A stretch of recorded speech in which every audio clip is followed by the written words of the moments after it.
Okay, great. All right, welcome everyone to tonight's event about Latin America and Joe Biden and U.S. imperialism. We're really honored tonight to be joined by Ben Norton. Ben is a journalist with the Grayzone. Ben is a writer and a filmmaker. As you might have heard, he's calling in live from Nicaragua. So he has a lot of experience in the region. He's lived there for a while, and we're really fortunate to be joined by Ben. So Ben, thank you so much for joining us. It's a pleasure to be here. Thanks for having me. Of course. All right, Ben, to get us started, just today, a few of our members in our Latin America working group, they were circulating an article you wrote, I think it's titled Biden's Plan for Central America. Could you talk to us about that article? Absolutely. So, and as many people have probably seen, unfortunately, there's been almost entire continuity with the Biden administration when it comes to the Trump administration's Latin America policy and really its foreign policy in general. We've seen that Antony Blinken has continued off exactly where Pompeo ended, and we saw, for instance, that Blinken has reaffirmed support for Juan Guaido as the supposed president of Venezuela, which at this point is almost comical. I mean, I can talk more about that later, but just in brief, Guaido, who of course was never elected to be president ever, he's never won a single vote as president. He was only originally elected to be part of the National Assembly, but he's no longer even in the National Assembly. So it's a farce that the U.S. still recognizes him as interim president, given that its own ridiculous excuse that it had used is no longer even relevant. But anyway, we've seen that the Biden administration is continuing to recognize Juan Guaido. The Biden administration is continuing to impose very suffocating sanctions on Venezuela and has said that it might reconsider them, but has not changed them in any way. And I should say that experts at the Center for Economic and Policy Research, which is one of the only good think tanks in DC, they have estimated that at least 40,000 Venezuelan civilians have died because of those sanctions. And that's likely a very conservative estimate. A former UN Special Rapporteur, who oversaw sanctions policy, top expert on sanctions for the United Nations, Alfred de Zayas, has said that it might be around 100,000 Venezuelan civilians who have died because of the sanctions. So those policies are continuing under the Biden administration. The Biden head of, or rather the spokesperson for the Biden State Department, who is Ned Price, a former CIA agent who now helping to oversee State Department policy. Ned Price has demonized the Sandinista government here in Nicaragua as being on the path to dictatorship, and I can talk more about that. So more continuity there between the Biden and Trump administrations. On Colombia, of course, the Biden administration is continuing to strongly support the extremely right-wing, very violent government there of Ivan Duque. And I should mention that Biden himself has taken credit for Plan Colombia, which I can speak more about in a bit. The U.S. has flooded Colombia with billions of dollars in funding for this program, which has only fueled extreme violence in the country, leading to thousands of deaths. In fact, the Colombian government, they created a special court to investigate the violence in the kind of low-scale internal civil war that's been going on there for years. And the special court recently determined that 6,402 people have been, in a conservative estimate, have been massacred, have been murdered by the Colombian military, and then falsely claimed, the Colombian military then falsely claimed that those people they killed were socialist guerrillas from the FARC or the ELN. So this is a Colombian special court acknowledging that the military, backed by the United States with billions of dollars of funding through Plan Colombia, has massacred thousands of innocent civilians and falsely claimed that they're socialist guerrillas. So the Biden administration is continuing that policy. And then that brings us to Plan Biden. I mentioned Plan Colombia and the fact that Biden has taken credit for Plan Colombia, which was first started under President Bill Clinton. I mean, it's a bipartisan policy that has continued under Republicans, but it was very much a Democratic policy with a capital D, Democratic. And Plan Biden is based on Plan Colombia. In fact, in English, the Biden administration has referred to it as the Biden plan for Central America. And in Spanish, that would be Plan Biden. So, what is the Biden plan? Well, when Biden was campaigning to run for president, he almost never talked about foreign policy. If we can remember back to the Democratic primary, it was focused almost entirely on domestic policy. And of course, among the over 1 dozen candidates, Biden was probably the most right wing, or one of the most right wing candidates. And when it came to foreign policy, one of the very few concrete proposals that Biden had was the Biden plan for Central America. You can find it on his campaign website. It actually goes quite into depth explaining what the policy is. In short, the Biden plan is the application of the same strategy used in Plan Colombia to Central America. The Biden administration looks at Central America and sees that this is a very impoverished region, and it has been responsible for a majority of Latin immigration to the United States. So of the Latinos who come to the United States, it's the plurality are no longer Mexicans, actually. The plurality are actually Central Americans from there's a triangle they refer to, the Northern Triangle nations. So depending on your definition of Central America, there are 6 or 7 countries. And the Northern Triangle, the northern half, includes Guatemala, El Salvador, and Honduras. Those are the countries that are the least stable in the region and have the most immigrants and refugees. I would say that many of them are actually refugees, not immigrants. They're fleeing violence, they're fleeing organized crime, they're economic refugees, and they're fleeing unemployment and poverty. And of course, I'll talk about the situation in Honduras, which is responsible for the plurality of those Central American immigrants fleeing to the United States. And they're fleeing, in particular, an extremely corrupt right-wing narco regime led by really a dictator who stole the last election, even the Organization of American States, which is an extremely biased body which helped oversee a military coup in Bolivia. But even the Organization of American States has acknowledged that the so-called president of Honduras, Juan Orlando Hernandez, known by his initials HO, J-O-H, or pronounced Ho in Spanish, he stole the election. And he not only stole the election, but he used drug money to buy votes, to buy the election. And his brother, Tony Hernandez, is currently in prison in the United States and was sentenced, convicted by a federal court in New York for trafficking thousands of kilograms of cocaine into the United States, along with machine guns and other illegal activity. So the Northern Triangle countries are responsible for the plurality of Latin immigration to the United States. The Biden administration sees this situation and has decided that one of their priorities is trying to stop that massive influx of immigration, of refugees.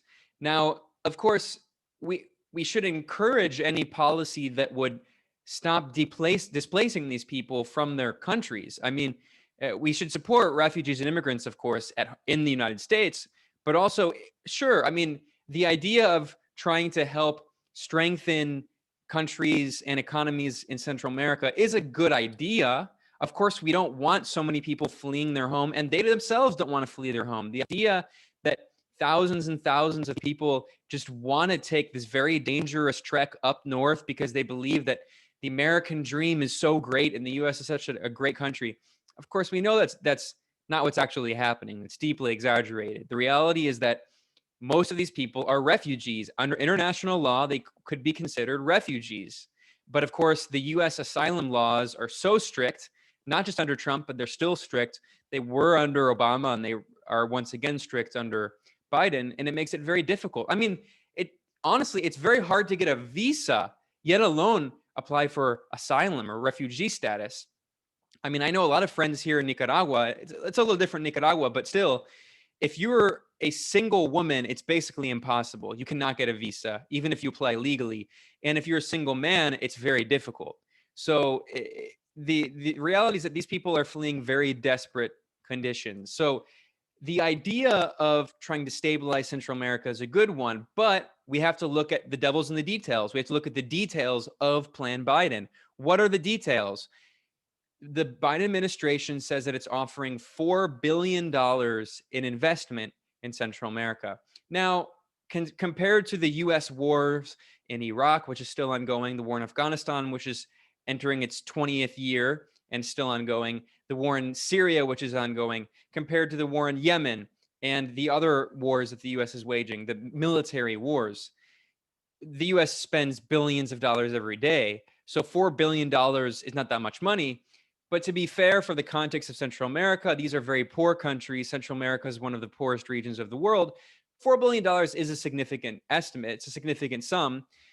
But we have to look again at the details. The devil's in the details. And the Biden administration is not giving that money for free. The Biden administration is basing this policy on a policy that began under Obama that Biden himself oversaw, and that was called the Alliance for Prosperity. The Alliance for Prosperity was an attempt, because there was this Central American immigration crisis. The Obama-Biden administration, as it's now referred to, had a policy of sending hundreds of millions of dollars per year into Central America, ostensibly to stabilize the Northern Triangle countries and to stop immigration. Well, we see the results of that. It clearly worked so well because the immigration has continued and only grown. I mean, I'm being sarcastic, obviously. So it didn't work, but the Biden plan is a continuation of that policy. And when you look at what he's actually calling for, it's more neoliberal structural adjustment programs. So it's more cutting programs that would help workers. It's more support for so-called free trade agreements like CAFTA. In fact, Central America is already part of an important free trade agreement with the United States called CAFTA, and that was one of the reasons that fueled progressive movements in the region, specifically here in Nicaragua with the Sandinista government, and in Honduras, where there was a progressive president, Manuel Zelaya, who was overthrown in a coup in Honduras in 2009. So it's more continuation of these neoliberal policies. And when they call it the Biden plan, the fact that it's based on Plan Colombia is very significant, because Plan Colombia has not stabilized Colombia. Colombia is even more violent now than it was in the 1990s when Bill Clinton began Plan Colombia. So really quickly, I know I'm kind of going really in detail about this, but I think it's an important plan because, as I point out in my article at the Grayzone, the Biden plan has been praised by right-wing leaders in Central America. That's what my article's about.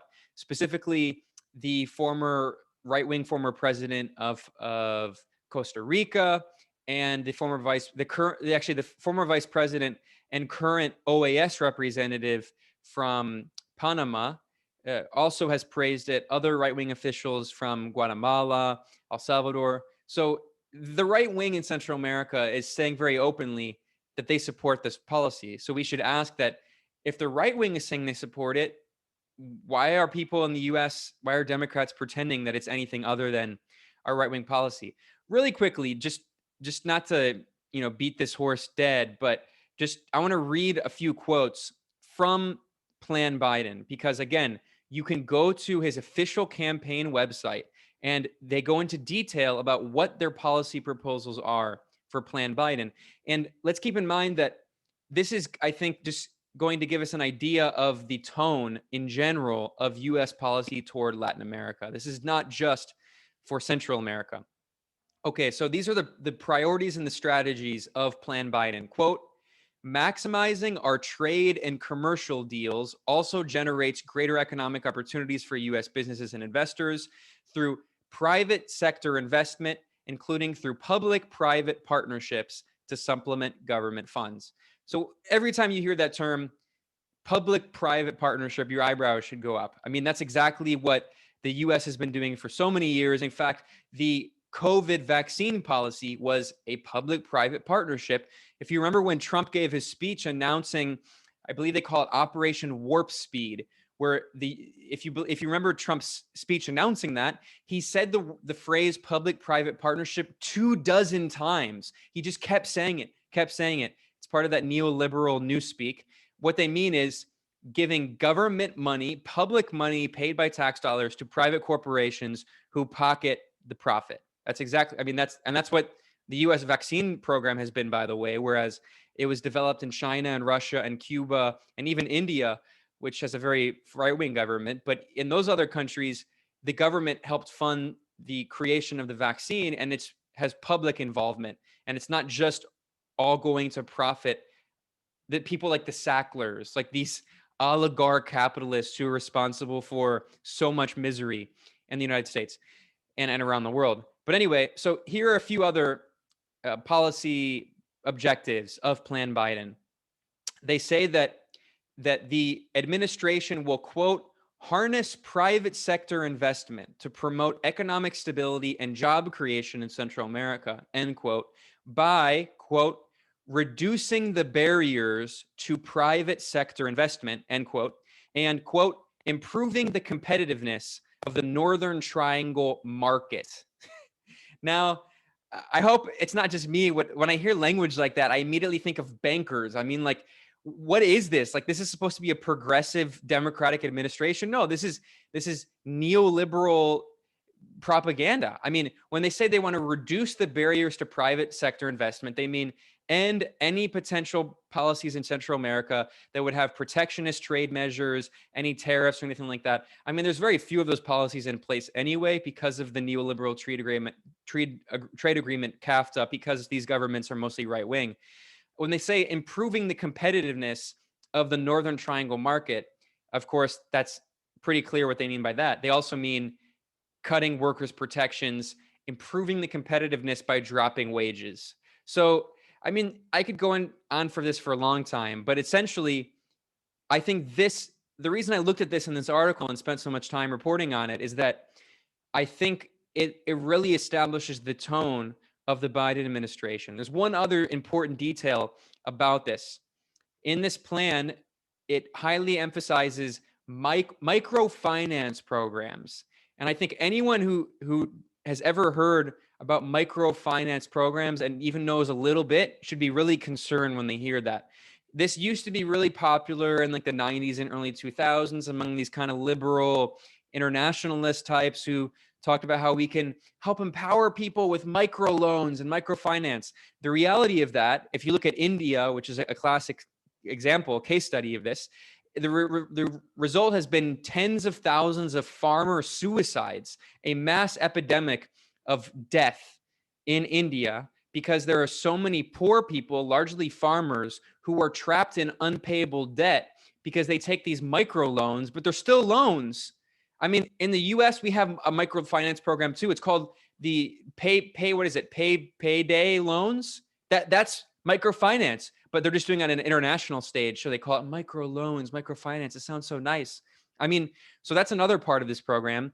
And then finally, NGOs and so-called civil society organizations are part of this. And I mentioned in my article that a former Obama administration official who is now involved in helping craft Latin America policy, he stressed that civil society is going to play a major role. In fact, here's the quote. He said that for the Biden administration, civil society organizations, so-called NGOs, are, quote, the favored interlocutors in the view of the administration in developing and implementing its policies in the region. So there you go. I mean, it's a continuation of the same kind of bipartisan neoliberal policies we've seen that have devastated Latin America, that have devastated Central America, that devastated Mexico when they had decades of neoliberal governments until recently. And we saw the massive immigration crisis after NAFTA, which again, CAFTA and NAFTA are modeled after each other. These are neoliberal trade agreements.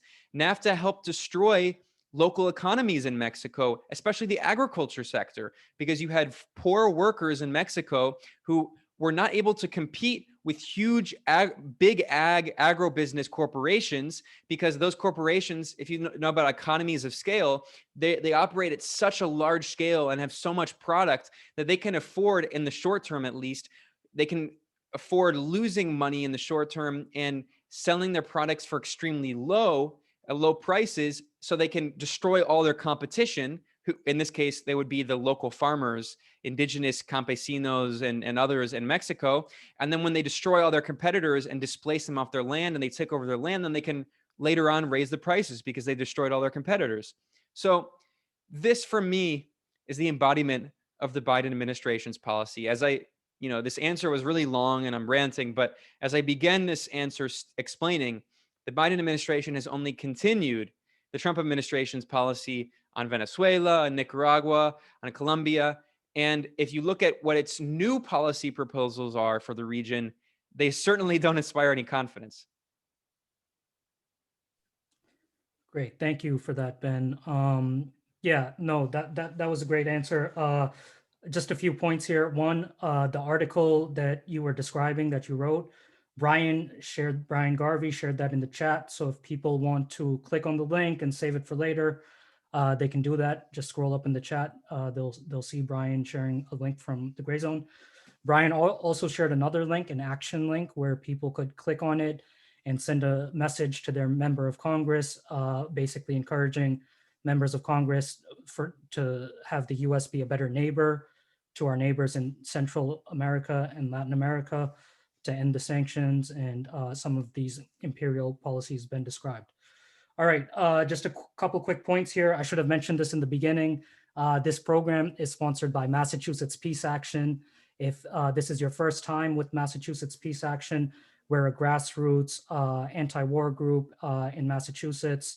We believe in things such as ending the sanctions on Venezuela, ending US imperialism in Latin America and throughout the world. So that's exactly why we loved having Ben here. All right, so there's that. Ben, to follow up on your comments about the Biden plan, I think the way you write about it and the way you talk about it describes really well US imperialism right now in 2021 through a Democratic Joe Biden administration. I think that in the aftermath of the Trump presidency, there's a lot of liberals and Democrats and center-left people and left-wing people who feel like traumatized by the Trump presidency, and they might feel like you and people like you are being too harsh on Joe Biden, and aren't you essentially apologizing for Trump? Are you a secret Trump supporter? Like, what would your response be to people who people like that? I mean, it's so unfortunate. It's honestly tragic that people have that kind of black and white worldview when it comes to U.S. partisan politics, because the reality is that, not in any way to be arrogant or to boast, but at the Grayzone, we were some of the most harsh critics, some of the harshest critics of Trump's foreign policy in particular. And we, of course, focus mostly on foreign policy. Of course, if you look at domestic policy, it's certainly true that Biden has some better policies, although he's continued a lot of horrible policies. We still don't have $2,000 checks. The Democratic Party, I mean, it's not entirely Biden's fault, but the Democratic Party just killed the possibility for a $15 minimum wage. You can go down the list.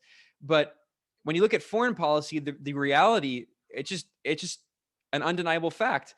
Bipartisan imperialism is the dominant foreign policy for both Republicans and Democrats. But at the Grayzone, I mean, we spent the last 4 years, more than that, constantly criticizing and exposing Trump's horrible foreign policy on so many issues. I mean, his continued military occupation of Northeast Syria, where he openly boasted that he was keeping troops there to steal the oil, that he didn't even hide it. And when he says steal the oil, it's not just steal the oil for profiting Western corporations, which it is, but it's also stealing the oil so they can starve the Syrian government of money it needs to reconstruct the country. So they're preventing Syria from rebuilding, so people can't rebuild their houses. They can't rebuild their cities that have been destroyed by a decade of war. We harshly criticized and exposed the horrible consequences of Trump's sanctions on Syria, which, by the way, never get mentioned in mainstream media, even unfortunately in progressive media. There's so little coverage of the medieval murderous sanctions that the US and the European Union have on Syria that have resulted, like the sanctions on Iran, like the sanctions on Venezuela, in a massive humanitarian and economic crisis right now. In Syria, there's a massive bread shortage, food shortage, caused by the sanctions and the economic crisis, also because the US military occupation of northeast Syria is not only in the oil and hydrocarbons rich area, but also in the breadbasket region that produces much of the wheat used to create bread in Syria. So we have been exposing the horrible consequences of those sanctions, and they almost never get mentioned, even by some of Trump's most fervent critics who think that he's like Hitler reincarnate. And then on Venezuela, I mean, we were some of the only journalists every single week publishing. We actually published over 100 reports on Venezuela under the Trump administration. Of course, all of them criticizing the Trump administration for its policies in Venezuela, for trying to overthrow the government, the elected government, trying to violently overthrow the government multiple times, and also imposing medieval sanctions, a total economic blockade that's even worse than the blockade of Cuba, which has gone on over 60 years now. So, I mean, or our extremely harsh coverage criticizing Trump for and exposing Trump for killing Qasem Soleimani, one of the top Iranian officials, not just a top Iranian general, but one of the top officials in the Iranian government. There's not really anyone to compare him to. It's like he's not like the president, but he's like basically second to the president, or he was rather. And we reported a lot on that. And we actually helped expose, for instance, which was curiously not mentioned in mainstream corporate media, because many of them actually praised Trump for killing Qasem Soleimani. Because every time Trump bombs Syria or bombs Iran or imposes sanctions, every time Trump did something like that, he was actually praised by many of those liberal elements that, I mean, certainly not the progressive elements, but the kind of mainstream Democratic Party forces praised him. And anyway, the point is we actually help expose how under Trump, when he killed Qasem Soleimani was in Iraq for a peace talk. He was having peace talks with Iraq. And that's when the US executed him in a crime against, I mean, a war crime. It's absolutely against international law. The US is not legally at war with Iran. You can't just execute foreign government officials like that. I mean, the US empire thinks it can, and it's tried, and it has done so dozens of times. Patrice Lumumba was killed with CIA involvement, the democratically elected prime minister of Congo. There was over 638 assassination attempts against Fidel Castro. I mean, you can go down the list of so many. I mean, they executed Muammar Gaddafi, the president of Libya. So, you know, we can get on the list. But the idea that we support Trump or we supported Trump is so absurd.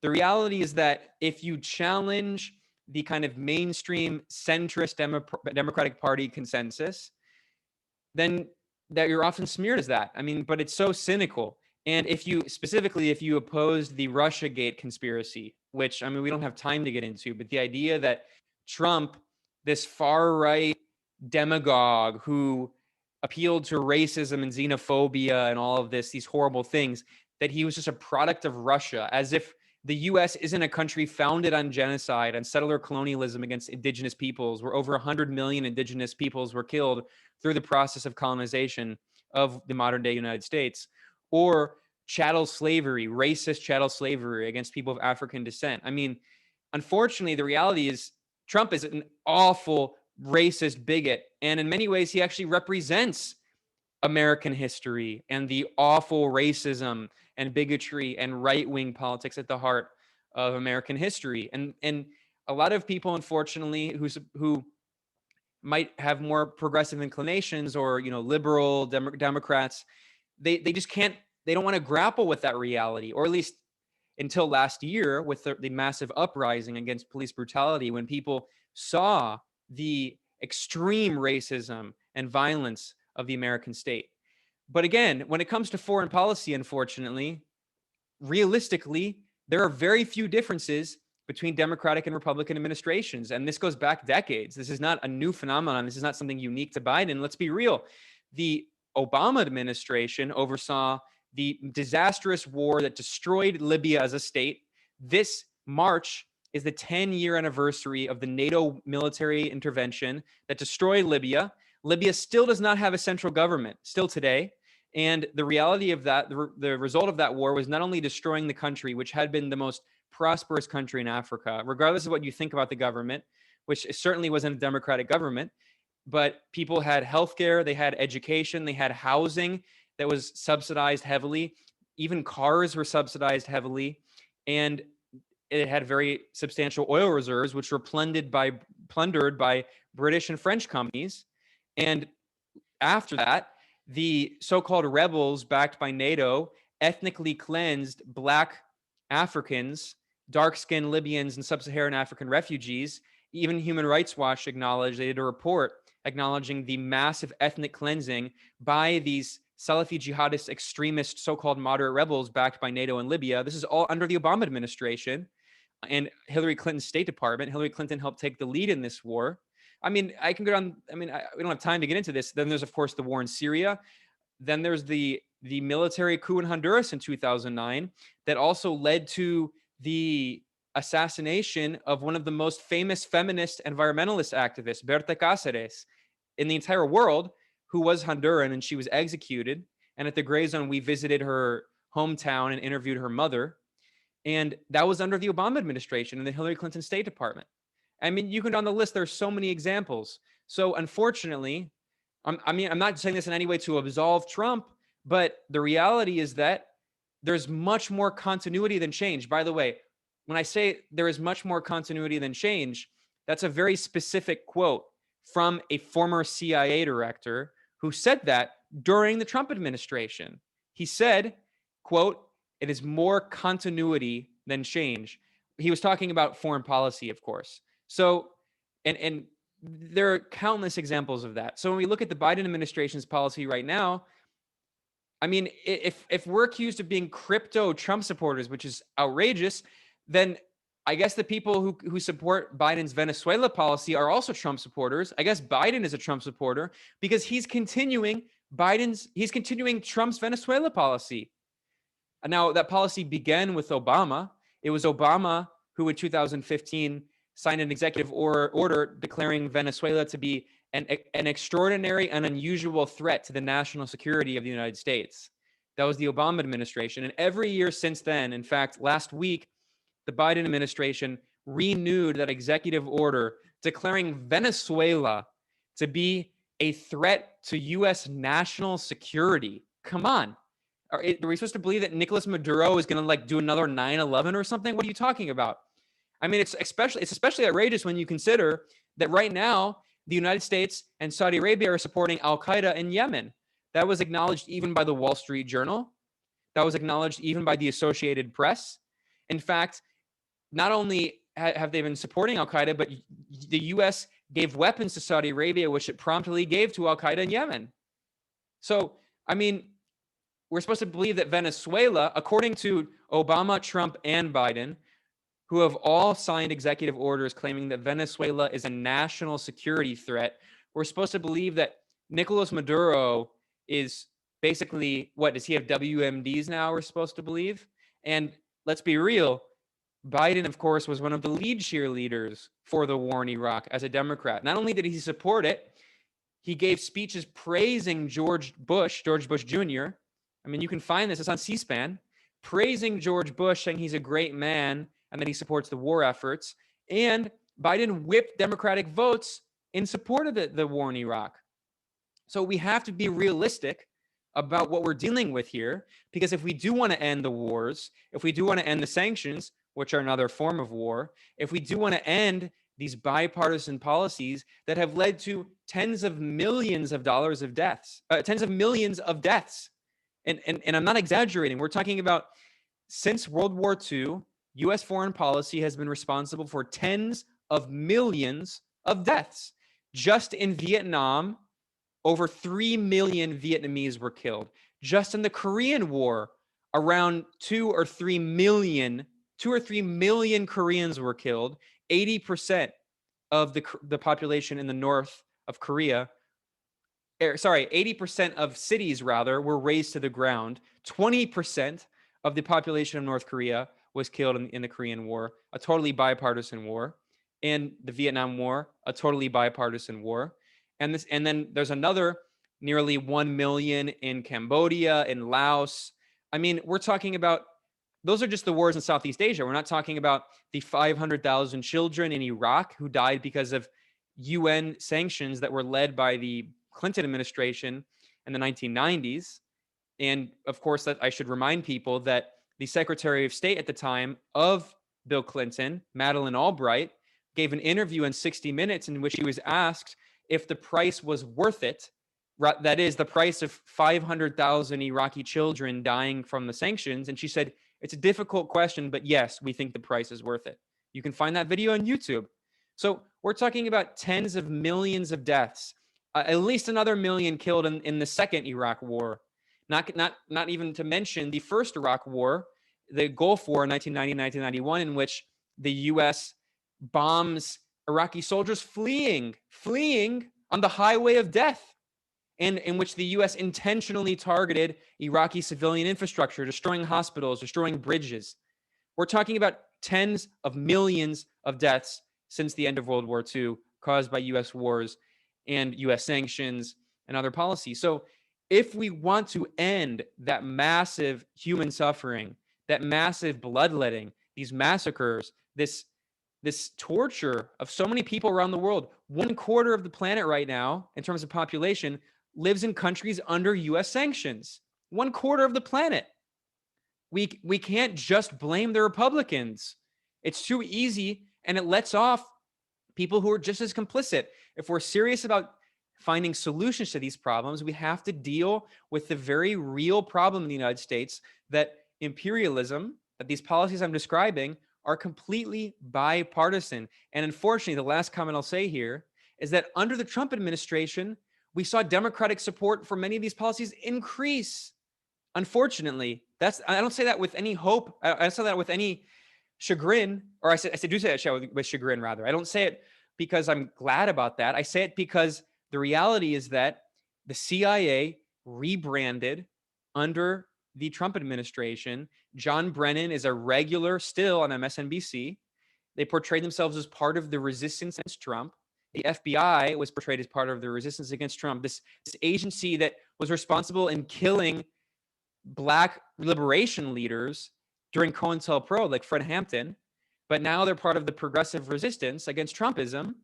And we saw many people, unfortunately, especially Democratic Party leaders, embrace more hawkish policies and war, even neoconservative forces like Bill Kristol. Bill Kristol was an architect of the Iraq War, a neoconservative war hawk, was invited on MSNBC, and they said that he is now woke Bill Kristol. They said that he's now progressive because he opposes Trump. We have to oppose Trump, but we also have to oppose the war makers in the Democratic Party. And especially if they're trying to rebrand war and empire as something progressive, because it's not. It's the opposite. Right. So basically, you're a Trump supporter. We get it. Just kidding. Yeah, no, I mean, but as you mentioned, like when Trump was bombing Syria and Brian Williams was talking about, oh, now Trump is presidential. And also when we brought on Aaron Matei to talk about Russiagate, one of the consequences of Russiagate was, the rehabilitation of the neocons, because now they're opposing Trump and woke Bill Kristol, as you mentioned. All right, so moving right along, I actually missed this announcement, but some of our Mass Peace Action Latin America Working Group members today, they were telling me and others about, recently there was an announcement about this TPS program, Temporary Protected Status for Immigrants, about them expanding it to something like 300,000 Venezuelan people in the country. So our question was basically, what should we make about this announcement? How should we understand this? What does this mean? Do you know about this? Yeah, absolutely. Well, of course, I absolutely support immigrants, and we should support immigrants' rights anywhere. And everyone who lives in the United States deserves legal residency status. I mean, I absolutely support that. That there are over 10 million people in the United States living in a kind of legal limbo, and that not only leads to the deprivation of their human rights and basic political rights because they can't participate in the political system, but also leads to massive economic exploitation. And especially if you look at the southern border, I mean, the economic exploitation, the super exploitation of undocumented immigrants is absolutely outrageous. I mean, we're talking about slave-like conditions in farms. We're talking about in meat packing plants in particular. With COVID, I mean, they've become like factories of death. I mean, they already are factories of death with, I mean, they're slaughterhouses, but a lot of that work is done by immigrant labor, and now they're sacrificing their health. So we should support immigrants, but we should also understand that not every immigrant in the United States comes from the same background, right? That there are major class differences, and that the reality of Venezuelan immigrants in the United States is that many of them, certainly not all, but many of them are pretty well to do because they had enough money to fly to the United States. Many of them are in the United States legally, and they had the means to leave the country and come to the United States. Similarly, there are many Cubans who fled before, during, and after the Cuban Revolution to Florida and are now one of the main bases of the right wing in Florida. No one in their right mind would say that Cuban immigrants, almost all of whom were extremely rich, who fled before, during, and after the revolution, are the same thing as poor Central American refugees fleeing violence and persecution. So the reality is that many Venezuelans in the United States have a different class background. They're more privileged and have more money. That's not to say all of them. And I mean, it's good that, again, that they're going to have legal status regardless of their class background. But some people on the progressive side are trying to use this as an example of Biden supporting immigrants. I mean, again, on average, these immigrants are some of the most privileged. We're not talking about Honduran and El Salvadorian immigrants fleeing violence. We're not talking about Mexican immigrants who are fleeing because they're economic immigrants because their jobs were destroyed because of NAFTA and these neoliberal policies. So the reality is that what's happening is that there's a new base of support for extremely hawkish policies against Venezuela, just as there was with the Cuban lobby it still exists in Florida, which brought us great beneficent politicians like Marco Rubio. I mean, one of the most horrible neoconservative Republicans. And now there is a growing basis of hardline right-wing Venezuelans in the United States. Again, that's not to say that all of the people getting TPS are that. I mean, there are Venezuelans who are working class, who are poor, and who fled because the economic situation in Venezuela is very real. And I'll talk about that now. The economic difficulties are very real. The situation in Venezuela economically is very difficult. I mean, I've been there several times. I spent half the year there in 2019 when the U.S.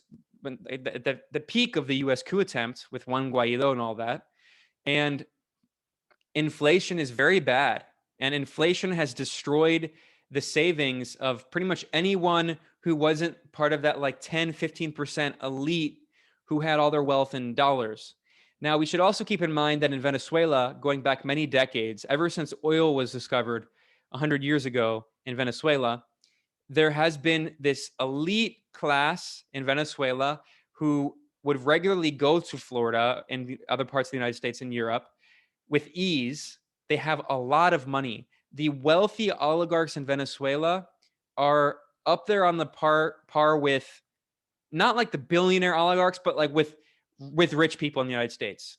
In some parts of the global South, there are rich people, but they're not nearly as rich people in the United States. No, the Venezuelan oligarchy is one of the most vicious, extreme right-wing oligarchies in Latin America because they have the most to lose, because they have been so privileged and had so much wealth built on that oil wealth.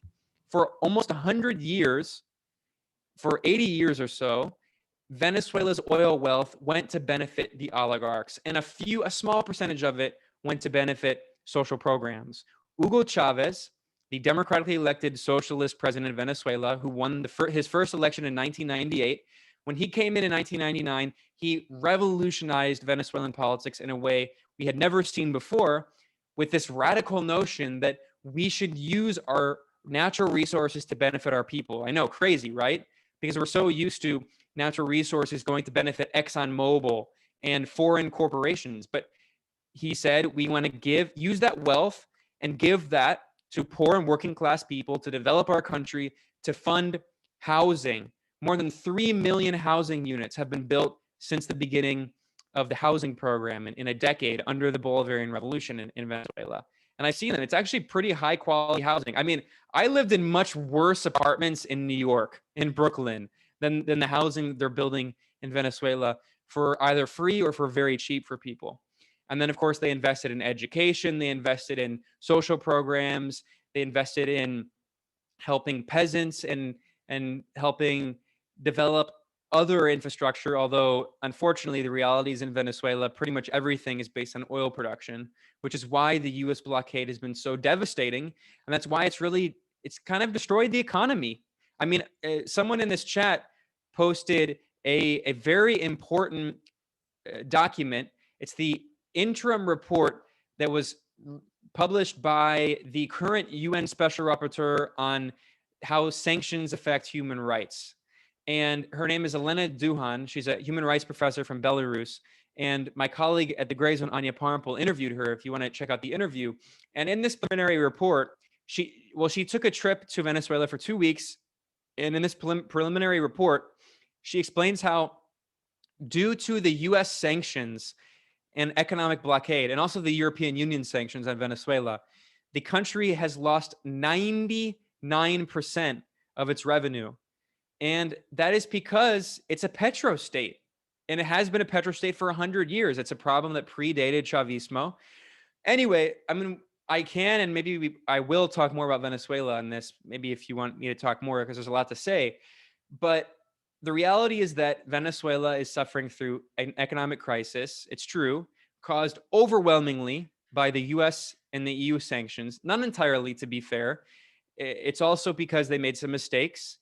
And it's also because the price of oil plummeted in 2014, part of a US strategy at the time, because the US was drastically expanding fracking, and the US was also encouraging Saudi Arabia, we now know, to massively overpump oil through Saudi Aramco in order to drop the price of oil, which hurt the economies of Russia, Iran, and Venezuela. And that was part of a concerted strategy.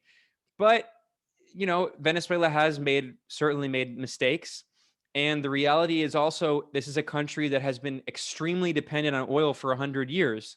So any sanctions are going to hurt it in a way that they're not hurting other countries as much. I mean, they're still hurting, for instance, Cuba.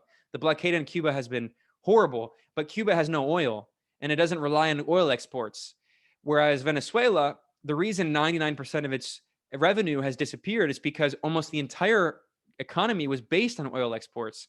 So we should keep in mind that because of the US sanctions, that means that not only can Venezuela not do business with other entities in the United States, it also means that basically almost no other country that's an ally of the United States is going to allow business with Venezuela because of something called secondary sanctions. This has to be stressed when we're talking about how sanctions are so destructive, because the reality is that not only do the US sanctions affect Venezuela, but they also affect other countries that might consider doing business with Venezuela. So Venezuela's state oil company, PDVSA, cannot sell oil to Korea, to Japan, to even US allies, because they are going to face secondary sanctions by the United States on themselves, on Korea, on Japan. The United States actually threatened their own allies with secondary sanctions. India had actually bought a lot of oil from Venezuela, and the US threatened secondary sanctions on Venezuela. India also was one of the largest importers of oil from Iran specifically. And India had to cut back on its oil imports from Iran because of US secondary sanctions. So again, that was a long answer, but the reality is that we have to look at what's going on in Venezuela, realize that yes, there are people who have left who are economic immigrants because the situation is very difficult, and they've gone to many other countries, specifically neighboring countries. And those people in neighboring countries like Colombia, I've seen them on the streets of Colombia. I've seen them on the streets of Ecuador. There are large numbers of Venezuelan immigrants And those are poor Venezuelan immigrants who are suffering.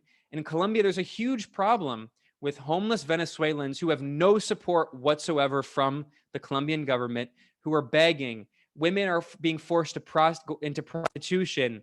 Children are not being educated. It's a horrible human tragedy, and that is they are refugees of war, just like Syrian refugees are refugees of the dirty war in their country, or Yemeni refugees, or Iraqi refugees. The Venezuelans who have left the country, it's probably between 1 and 2 million Venezuelans. They need to be considered refugees of war because the United States and the European Union have been waging a war on Venezuela. But again, the Venezuelans in the United States are not the same. And again, it's not to say that they're all right wing and rich and there are working class Venezuelan immigrants, but there's no border shared between Venezuela and the United States. It's pretty hard to get to the United States if you're in Venezuela, unless you have enough money to buy a plane ticket and get a visa, or you have family members there. And it's very expensive. I mean, people don't realize how the minimum wage in many Latin American countries is $200, $300, $400 a month. So the people, many of the Venezuelans in the United States are not the poor Venezuelans we see on the streets of Colombia and Ecuador. And by the way, the last thing I'll say in response to this, a little known fact that has not been stressed enough in the media is that, in fact, I've never seen it acknowledged in the US media, and it's barely acknowledged in the Spanish language media, but Venezuela has a program called Voto a la Patria, which means return to the homeland, in which thousands of Venezuelans have actually returned back to Venezuela, especially during COVID, because one, a lot of them were, I mean, they were suffering. The situation is very difficult in Venezuela economically. And a lot of people they believe this propaganda that in Colombia they'll have job opportunities and all these things. And then they get there and they realize that they're just as desperate, if not even more desperate in Colombia than they were in Venezuela. And they're being trafficked, they're being robbed, they're being exploited. So a lot of them have gone back to Venezuela, and Venezuela has actually, the government has organized planes, free planes for Venezuelan immigrants in other countries. I've seen this with my own eyes. When I was in Ecuador for the election this February, in Guayaquil, I went by in the morning, the Venezuelan consulate there, which is now, it was controlled by Juan Guaido's fake unelected coup regime. Now it's controlled by the real government of Venezuela again. And every morning, there are long lines, every morning in Guayaquil, Ecuador, there are long lines of Venezuelan immigrants waiting so they can try to go back to Venezuela through the Voto la Patria program. So it's a much more complicated situation, but that was a long answer. But hopefully I think that I can provide a little more nuance to understand what's going on. Yeah, definitely. And that really helps us better understand this TPS announcement because we were talking about it earlier today. I see Latin America Working Group Co-Chair John Ratliff has a question, so I'm going to call on him to ask his question. John, can you unmute yourself, please? Yeah, I want to thank Ben. We really appreciate your coverage, and you've done a wonderful job reporting from Latin America, from your new home in Nicaragua and the rest of Latin America. A few years ago, I think it was about 10 years ago or so, there was such hope throughout the continent. There were numerous countries that were striking out in various national projects to reclaim the wealth of their countries and develop in ways not all the same, but with an emphasis on the development for the people in the various countries. It was sometimes called a pink tide. And to me, it seems like behind some kind of a curtain, there was a very conscious effort to undo a lot of that progress that has taken place during the Trump administration over the last few years, maybe starting with the coup in Honduras that you mentioned earlier. But more recently, and with great hope after they failed to overthrow Nicaragua and Venezuela in the last couple of years, there seems to have been a return to the process. We saw first Mexico, then Argentina, using electoral methods, put forward progressive governments. We saw the failed coup in Bolivia and the heroic struggle of the Bolivian people to force an election and then win that election in a commanding way. I know you just came back from Ecuador. I wonder if you could, and then most recently, I guess it was yesterday, they were forced to free Lula from all of the sort of charges that were hanging over his head, at least temporarily, to open the way for his return to politics. I wonder if you see any hope for a new movement. Part of what they had been able to do is support each other once they were, these progressive projects were in place in the various countries. And some of that international infrastructure still exists. So I wondered if you could give us sort of your overview of what the hopes are for a possible return to a new pink tide or whatever we want to call it. Absolutely. Great question and great comments. It's a pretty hopeful moment right now, believe it or not. There are a lot of difficulties. I mentioned the difficulties in Venezuela. There are difficulties here in Nicaragua. The U.S. has sanctions here as well, although the Sandinistas learned after the U.S.-backed terror war and sanctions in the 1980s, and Nicaragua is now completely food sovereign, unlike Venezuela, unfortunately. In Venezuela, Chavez and Maduro and the Chavista process have tried to expand food production, but it's very difficult. And it's especially very difficult to convince young people to leave the cities and their social media lives and go be farmers. I mean, it's easier said than done. So in Nicaragua, the sanctions haven't hurt as much, but there still are difficulties. You mentioned that there was a coup attempt in 2018. It was very violent here. And I can talk more about that, but it failed. And in Venezuela, we saw that the U.S. coup attempt failed there. The constant coup attempts in Cuba have failed for 60 years. And in Bolivia, the defeat of the U.S.-backed coup regime is absolutely historic. We cannot overstate the importance of what happened in Bolivia. I'll briefly summarize it. I went to Bolivia. I was there before, during, and after the election. And it was an incredible moment. This was in October of 2020.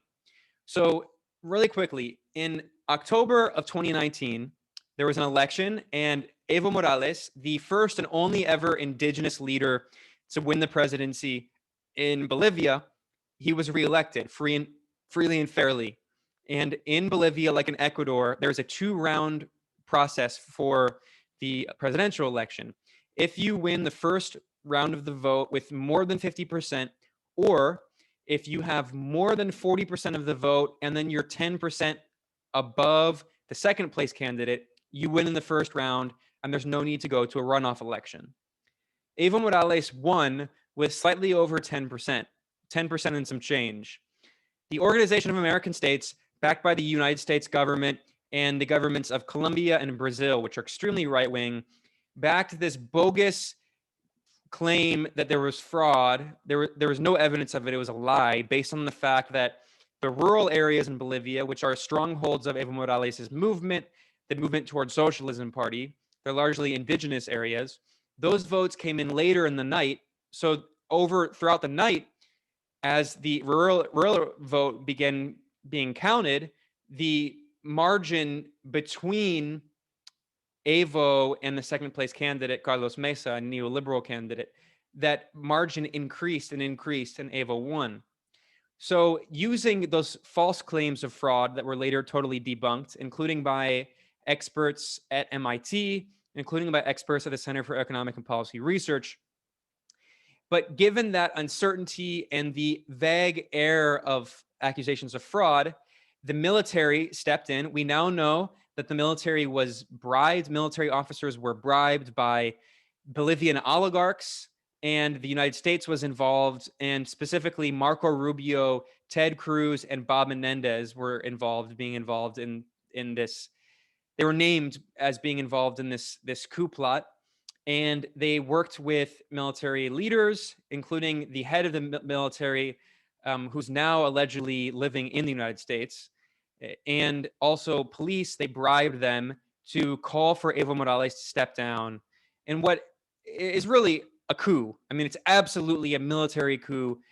It's not the textbook definition of a military coup, but the military telling a democratically elected leader to step down is a coup.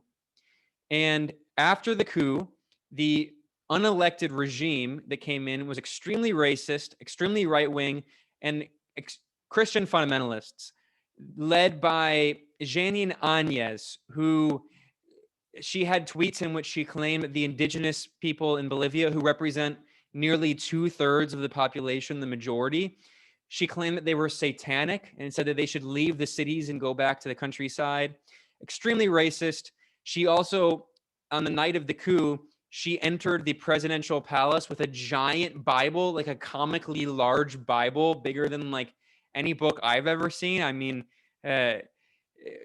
overcompensating for something there. I mean, just like trying to show everyone how Christian she is when actually she's doing unchristian things like killing, massacring indigenous people. And that's exactly what happened. Dozens of indigenous largely indigenous, not only, but mostly indigenous protesters were massacred. Specifically, there were two large massacres. One of them is called the Senkata, Senkata, Senkata. And we went, my colleagues and I, Max Blumenthal and Anya Parampil, we went to Senkata. We interviewed family members of survivors, and we produced a short documentary film about the Senkata massacre, which you can find at the Grayzone. Horrifying experience. I mean, that all of those families went through. And then what happened is that the coup regime delayed the election three times. That we need to keep that in mind.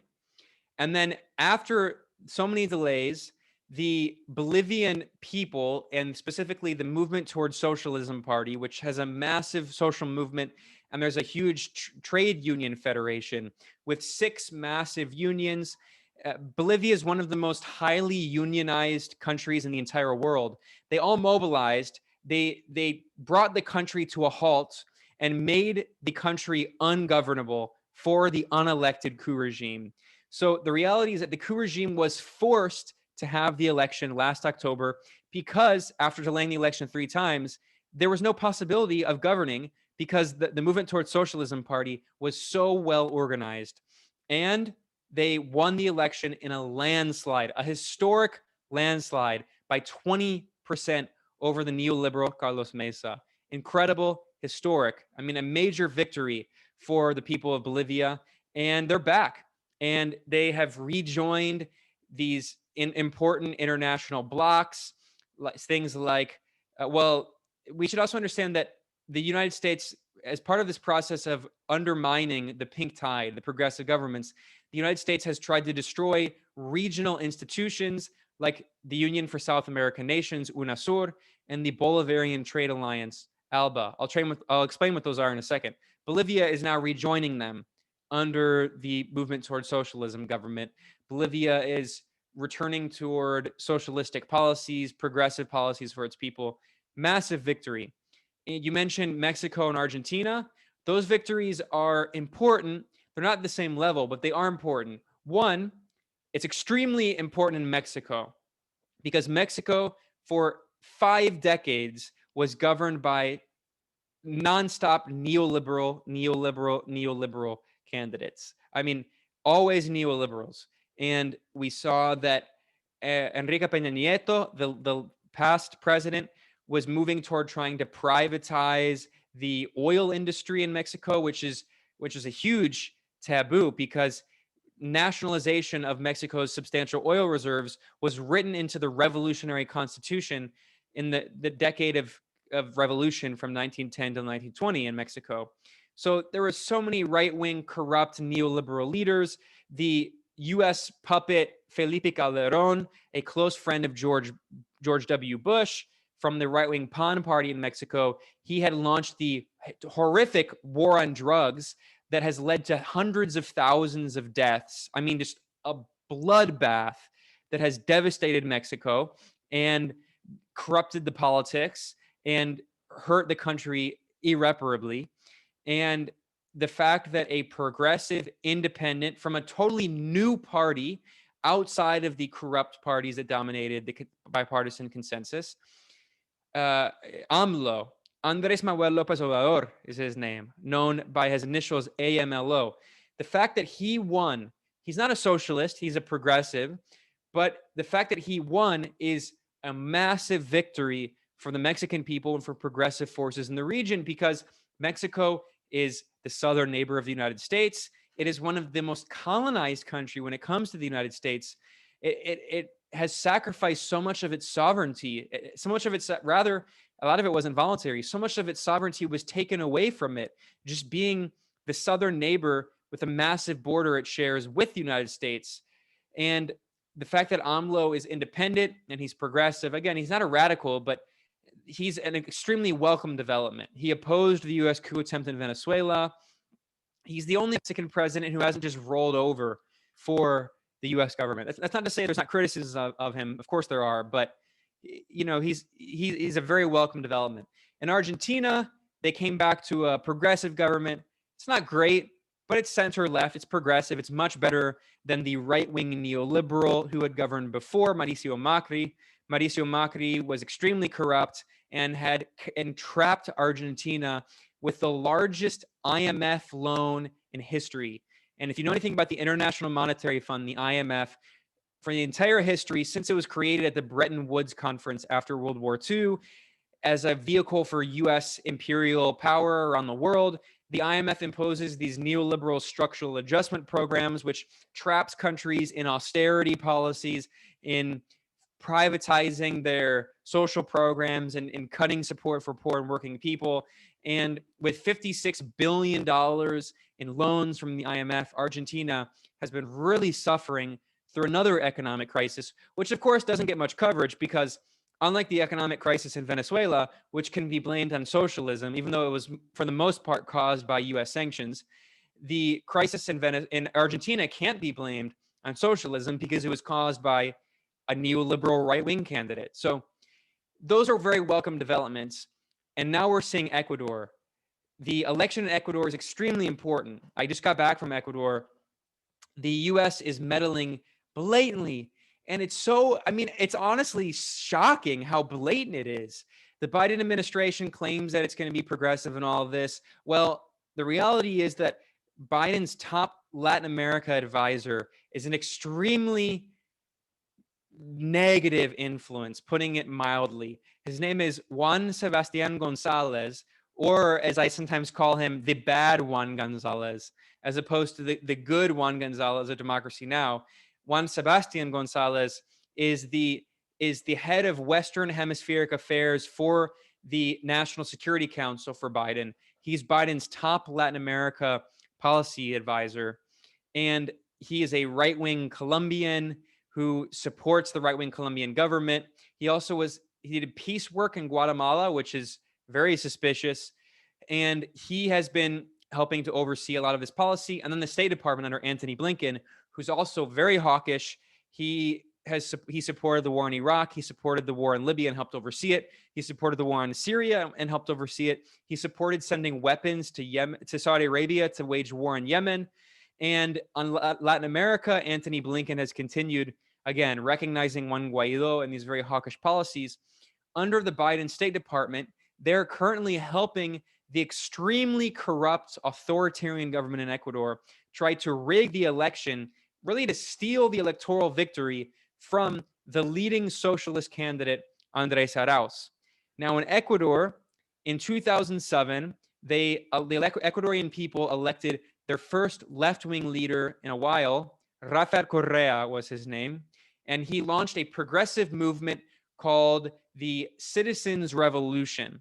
Correa was also he self-identified as part of a movement called Socialism in the 21st Century, which was launched by Hugo Chavez And these are the new waves of socialist government. So unlike, say, the progressive president of Mexico, AMLO, or the progressive president of Argentina, Alberto Fernandez, they do not call themselves socialists. Correa in Ecuador called himself a socialist.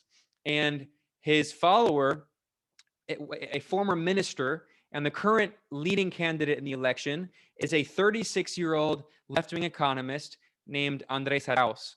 And Arauz continues in the footsteps of Correa and his movement, also known as Correísmo.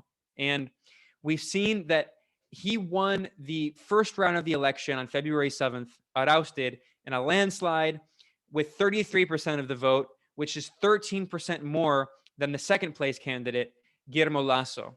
Now, there were a lot of irregularities in that election. I saw them with my own eyes when I was there. There were long lines. It was very suspicious. The Electoral Council in Ecuador has been very biased and very politicized under the very authoritarian current government of Lenín Moreno, which is very right-wing, which is very corrupt. We know that the current president of Ecuador, Lenín Moreno, has stolen millions of dollars and hidden them of public money and hidden them in offshore bank accounts. This was released as part of a scandal called the INA Papers, INA. They're called the INA Papers because INA are the initials of his children, of Lenín Moreno's children. So extremely corrupt. And we've seen that the government now in Ecuador is trying to disqualify Andrés Arauz, who won, the socialist who won in the landslide in the first round, and trying to prevent him from participating in the runoff, the second round of the presidential election on April 11th, by accusing him outrageously of taking money from the Colombian socialist guerrilla army, the ELN, the National Liberation Army. And this is totally false, and it's comically false. So what happened is that these three guys published a video on social media claiming to be ELN guerrillas, wearing guerrilla clothes, and they have a big ELN flag behind them, and they're in a forest. And at the bottom of the video, it says a forest in Colombia, which is the first sign that, like, why would they put a forest in Colombia? If they really are ELN people, they don't need to convince us of that. We know they're in Colombia. Of course, they're not actually ELN people, which is why they put that at the bottom. There were typos in the video. They were holding hunting rifles, not assault rifles. And the cherry on top, the reason we know that they're not really Colombian guerrillas is, one, they don't even have Colombian accents. It's obvious, even to me, I'm not a native Spanish speaker, but it's obvious to me that they're trying to pretend like they have a Colombian accent, but the Colombian accent is very specific. It's like a native New York accent. It's very hard to recreate authentically.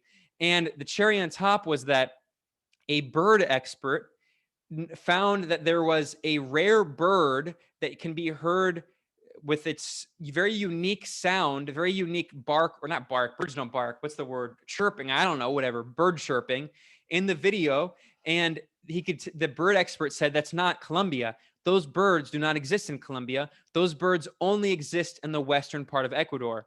So the guys in that video were clearly Ecuadorians falsely claiming to be members of the ELN. I mean, just comically incompetent. And in the video, they said, "We support Comrade Andrés Arauz, and we gave him money." I mean, absurd, absurd. But that hasn't stopped the Lenín Moreno administration from trying to use this as so-called evidence to try to disqualify Andrés Arauz and imprison Andrés Arauz by claiming that he was funded by a so-called terrorist group, in scare quotes. And the Colombian government has been openly meddling in Ecuadorian democracy. Colombia sent its attorney general to Ecuador. A few days after the election, he physically traveled to Ecuador to meet with the extremely corrupt attorney general of Ecuador, who was appointed by the corrupt Lenín Moreno administration. And she has been working with him to try to disqualify the leading candidate in the election. And what was the response of the U.S. State Department? We welcome the Ecuadorian government's policies to ensure election transparency, blah, blah, blah. I mean, the Biden State Department is absolutely openly supporting this attempt. to try to steal the election from the leading socialist candidate, Andrés Arauz. Why? Because he represents the Correísta movement, which is socialist and anti-imperialist. And because, as I mentioned earlier, under Correa, Ecuador was part of the Bolivarian alliance that I mentioned, the trade alliance with Venezuela, Nicaragua, Cuba, and Bolivia.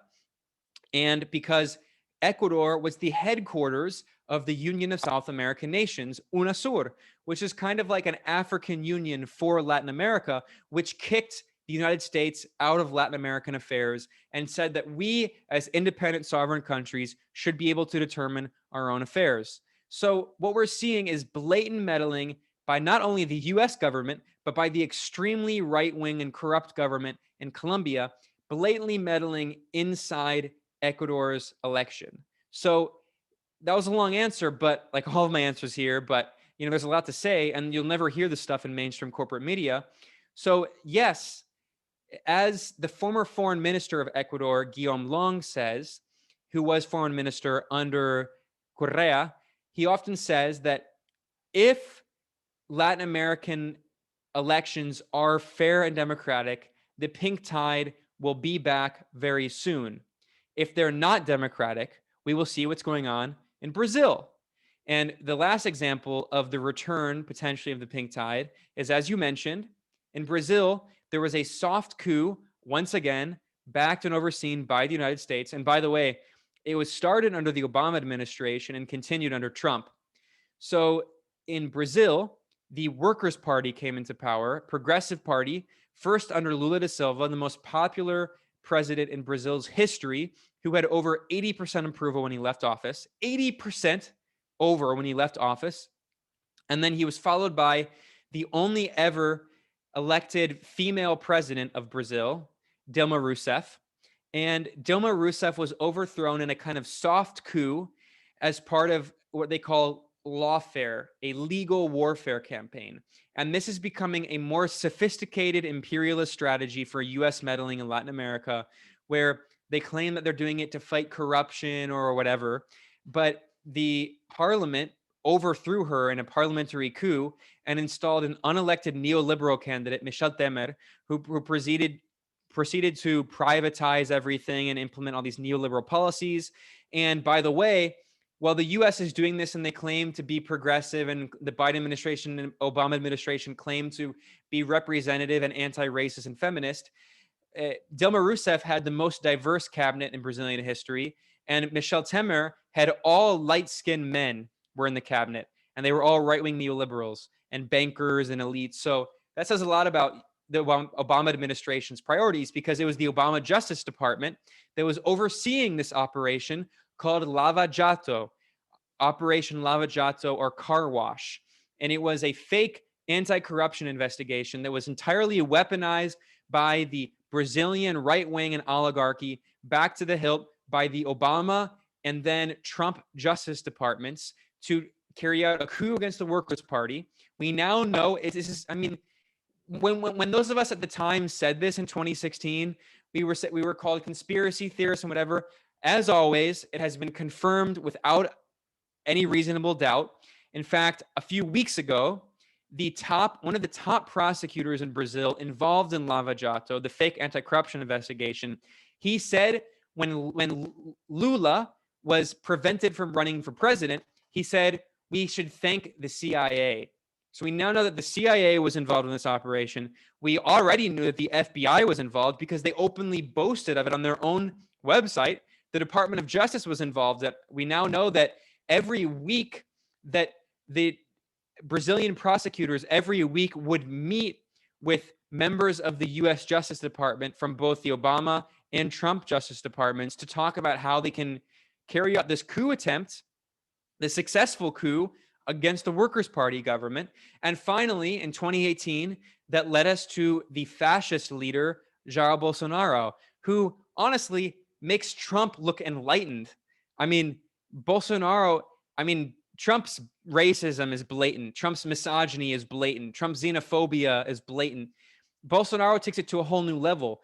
Bolsonaro, under his party, under his leadership, held an event in the parliament honoring Pinochet, the fascist dictator installed through a CIA coup in 1973 in Chile.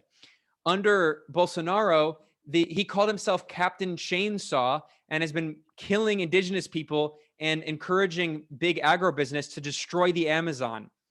Bolsonaro has said that if his daughter dated a black woman, if his son dated a black woman, he would disown him. He said that he would disown his son if he were gay.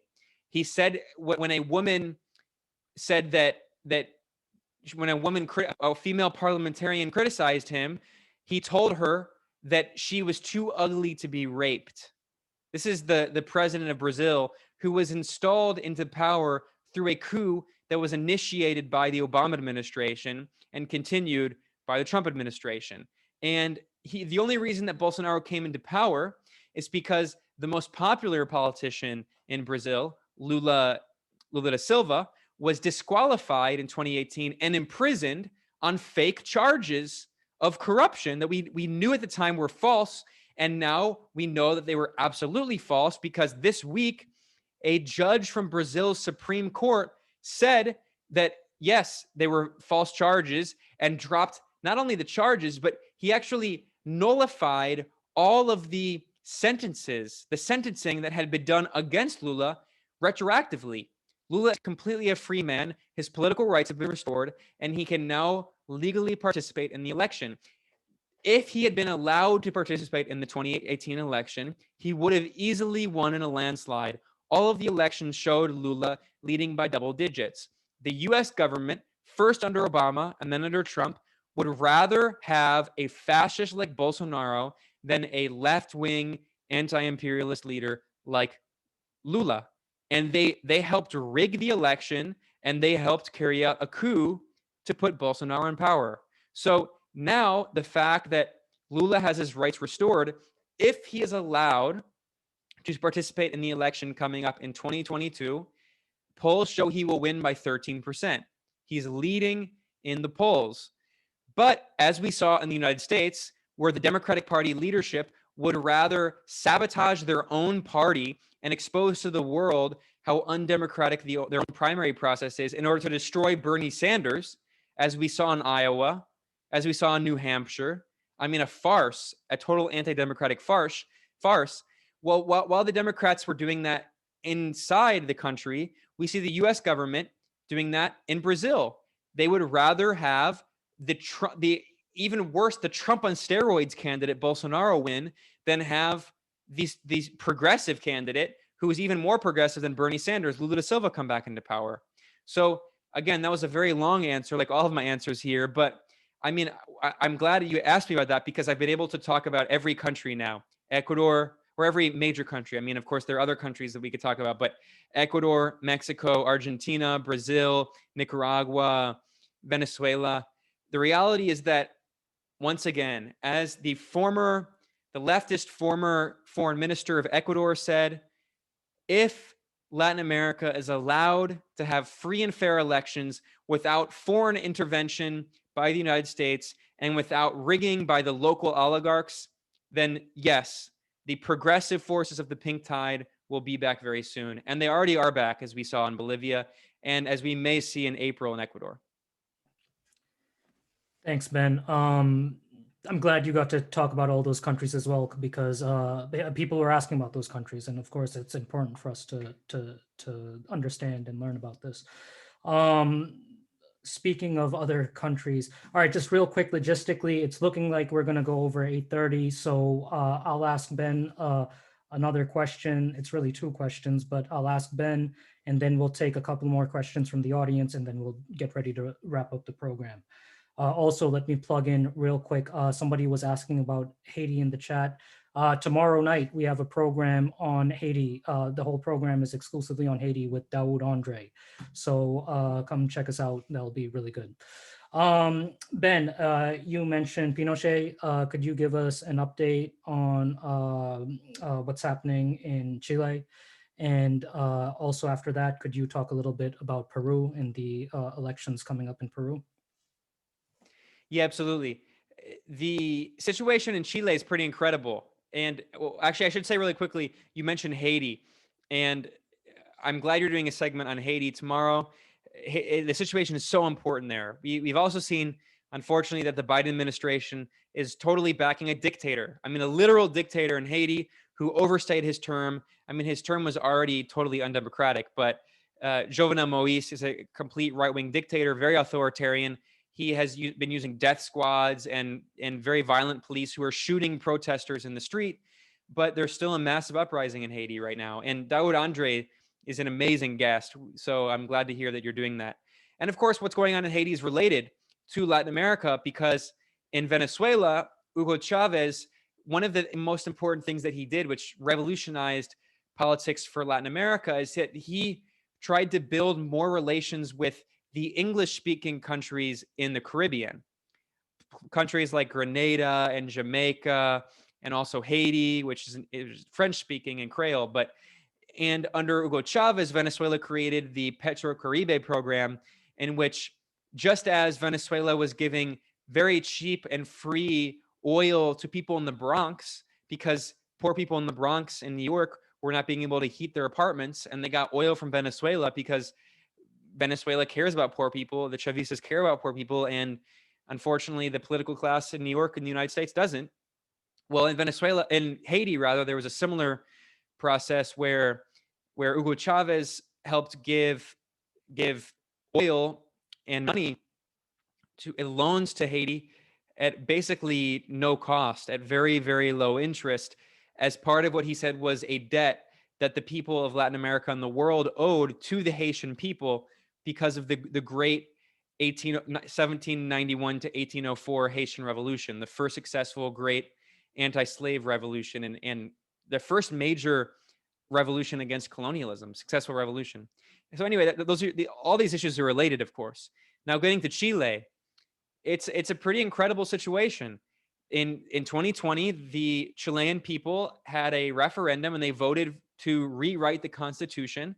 Let's keep in mind that Chile never had a de-Pinochetization program, meaning that Pinochet came into power on the first 9/11 attack, if you will, September 11th, 1973.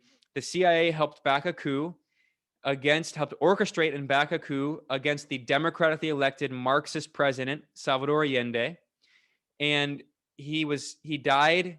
He was likely killed. I mean, people say he committed suicide. He was actually likely killed. But regardless, even if he did commit suicide, which I'm skeptical about, he was still killed by the U.S. coup. And Pinochet came into power and had a fascist dictatorship.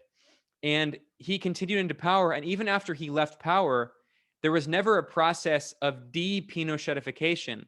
The Constitution created under the Pinochet regime is still the Constitution right now in 2021 in Chile. And it's also one of the most neoliberal countries in the world. I mean, it's the birthplace of neoliberalism, comes from Chile under Pinochet. And it's an example of how neoliberalism and fascism are not in any way mutually exclusive. We also see that in India right now, which has a fascistic far-right government under Narendra Modi, which is also the most neoliberal government they've ever had, the most pro so-called free market.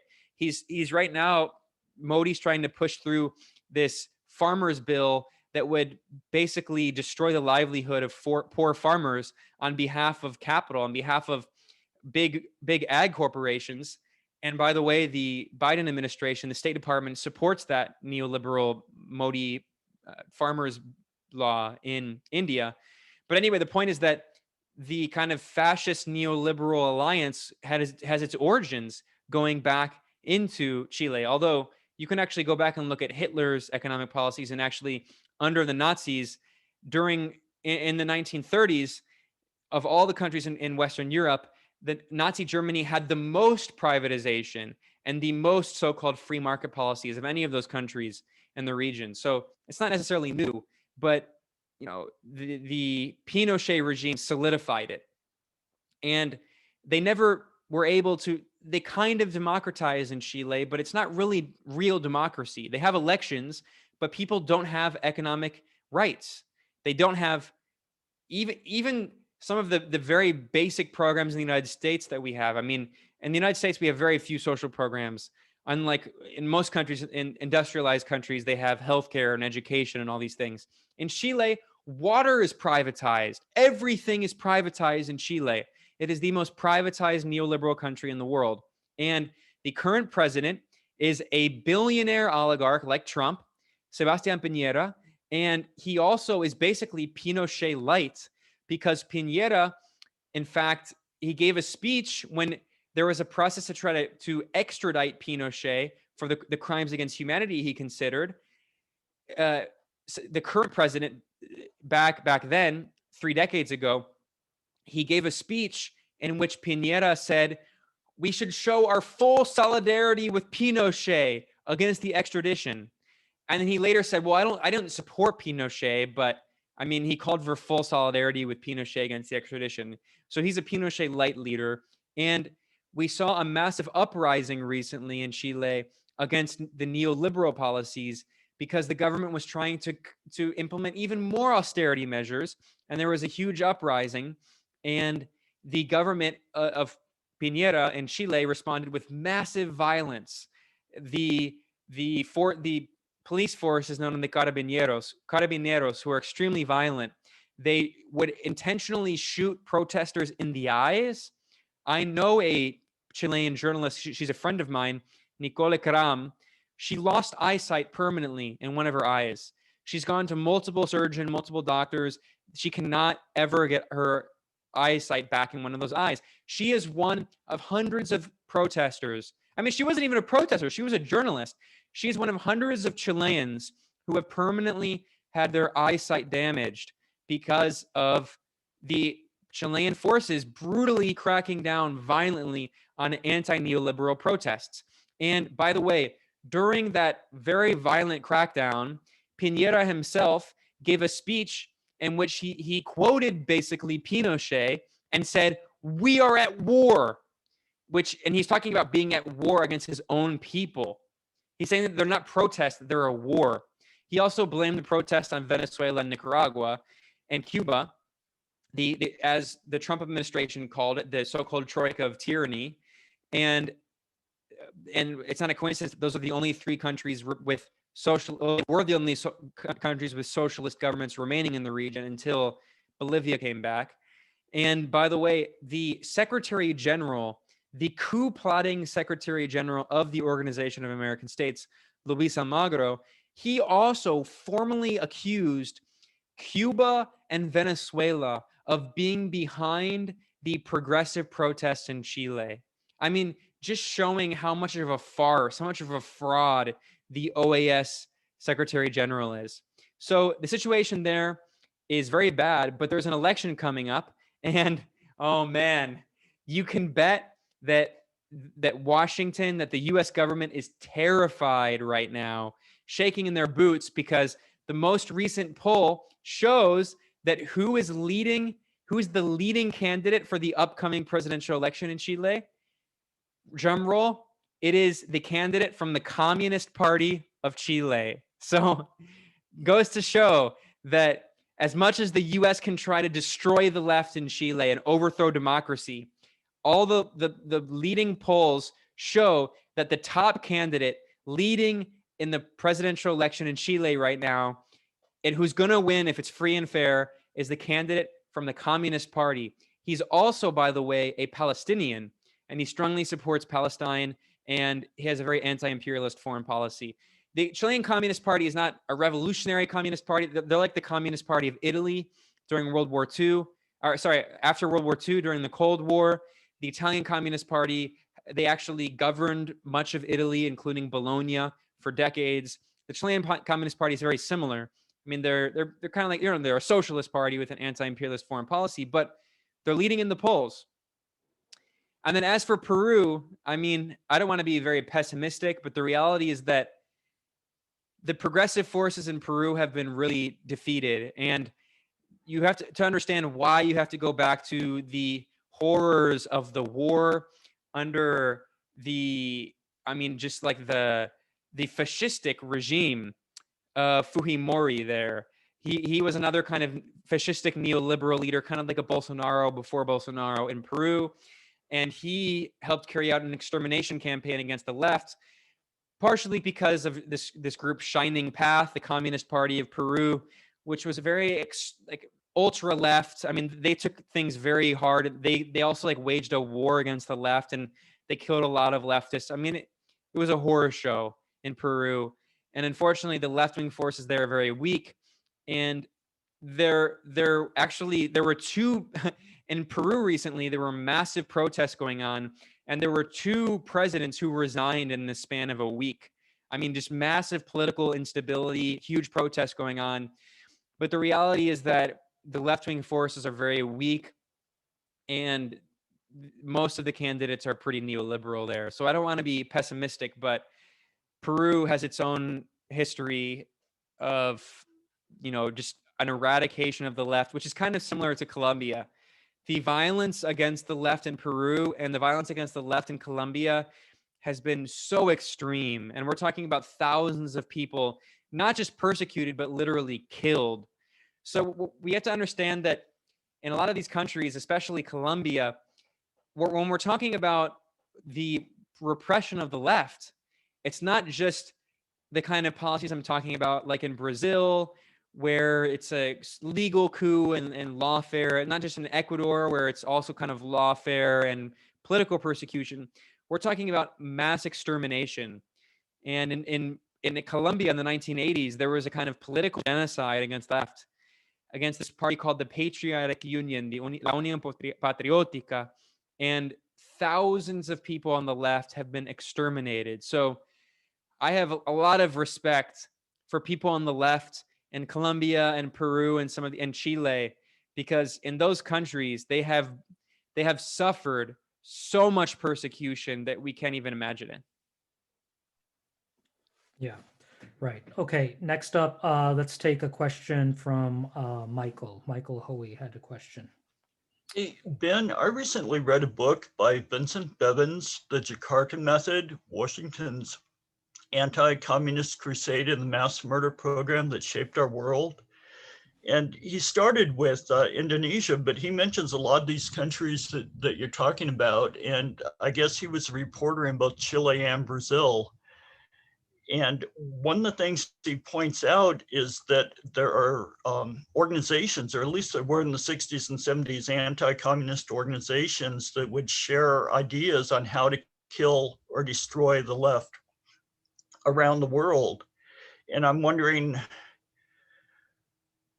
how these private individuals that have the resources that are dedicated to wiping out communist, socialist, or what they consider fellow travelers, do you have any idea what they're doing today, or if they're still as gung-ho, so to speak, as they were in the 60s and 70s?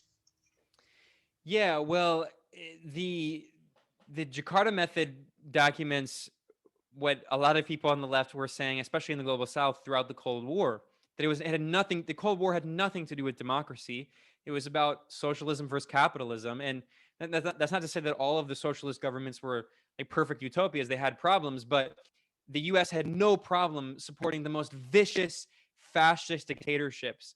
And I think in order to understand what you're talking about, you have to go back and understand that really, when fascism was defeated, it wasn't the United States that defeated fascism. It was the Soviet Union. 26 million Soviets died in World War II. 400,000 Americans and Brits died. I mean, not to downplay how that's horrible, and it's a lot of people, but it's nothing compared to 26 million. That's not to consider, by the way, 10 to 20 million Chinese who were killed leading the fight against Japanese fascism. So over three quarters, really over 80% of Nazis killed and wounded and captured in World War II were killed and wounded and captured by the Red Army and its allies. And almost all of the significant fighting until 1943 was on the Eastern Front. So the reality is that fascism was defeated for the most part by the Soviet Union. And that's also one of the reasons why after World War II, so much of Eastern and Central Europe became communist. And that's why in Italy and France, the communist parties were so massive and so popular. They were the most popular parties, which is why the CIA helped rig the 1948 election against the French Communist Party. And it's why the Italian Communist Party, the first post-war election in Italy was rigged by the CIA in the first major CIA operation, 1948. And then the French Communist Party, there was also a lot of meddling to prevent them from coming into power legally, through democratically rather. So the reality is that I talk about that history because we have to understand that what happened is that after World War II, the US, which created NATO, it basically absorbed fascism. It didn't really defeat it, it absorbed it. So we now know that nearly 3/4 of the members of the Justice Department in capitalist West Germany were former Nazis. They were former members of the Nazi Party up until the 1970s.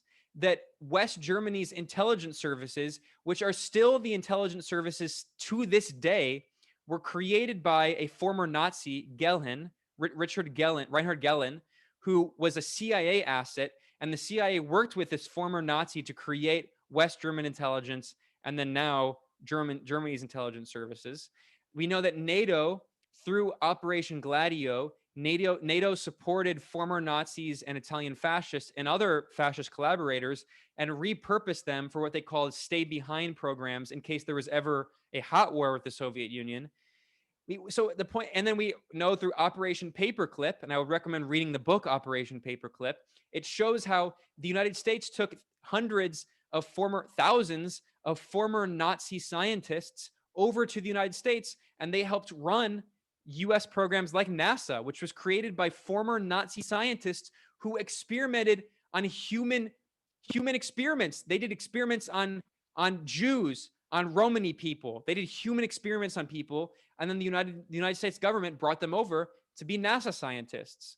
So we have to understand that history, that the Cold War had nothing to do with democracy. If it had something to do with democracy, then why was one of the founding members of NATO a fascist dictatorship? The Portuguese Estado Novo fascist dictatorship was part of a founding member of NATO. And they supported Pinochet. They supported Suharto and his fascist regime in Indonesia, which carried out one of the worst genocides in the 20th century. It's not just my take. The CIA itself said, and we now declassified documents, the CIA, which supported the fascist coup against a socialist in Indonesia, Sukarno, and installed the fascist Suharto, the CIA admitted that Suharto, with CIA backing, oversaw one of the worst massacres in all of the 20th century, on par with the Nazi Holocaust. And that was in Indonesia. And I should mention that before that book came out, the Jakarta Method, there were really good movies that were made. Something Silence, that's about the genocide backed by the U.S. in Indonesia and just how horrible it was. Anyway, so to get back to your main question, I mean, we should understand that those aren't just private institutions. Those are organizations.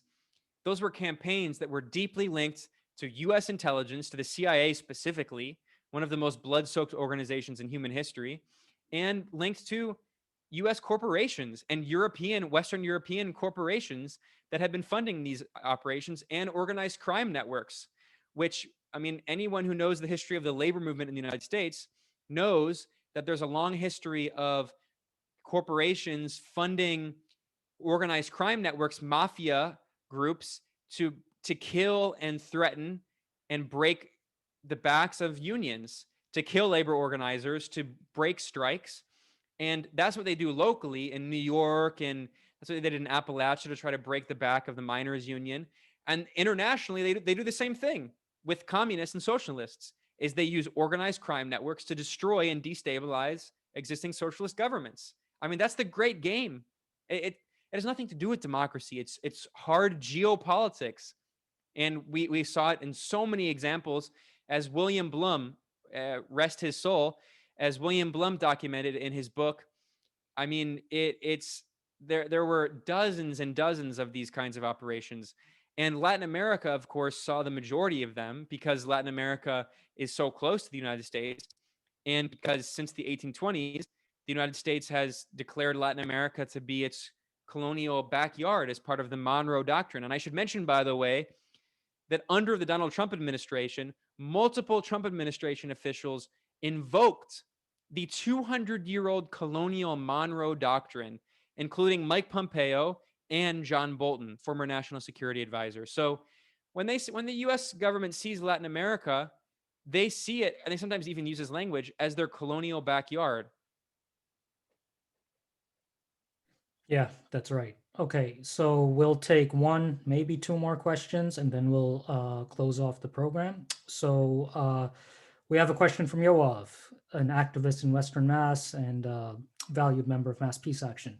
Yoav asks, Ben, can you talk about the conflict of using natural resources like oil and gas by Latin American revolutionary governments and the protection of indigenous land and reducing carbon emission, and how this conflict is used by the empire and right-wing forces to discredit the revolutionary governments?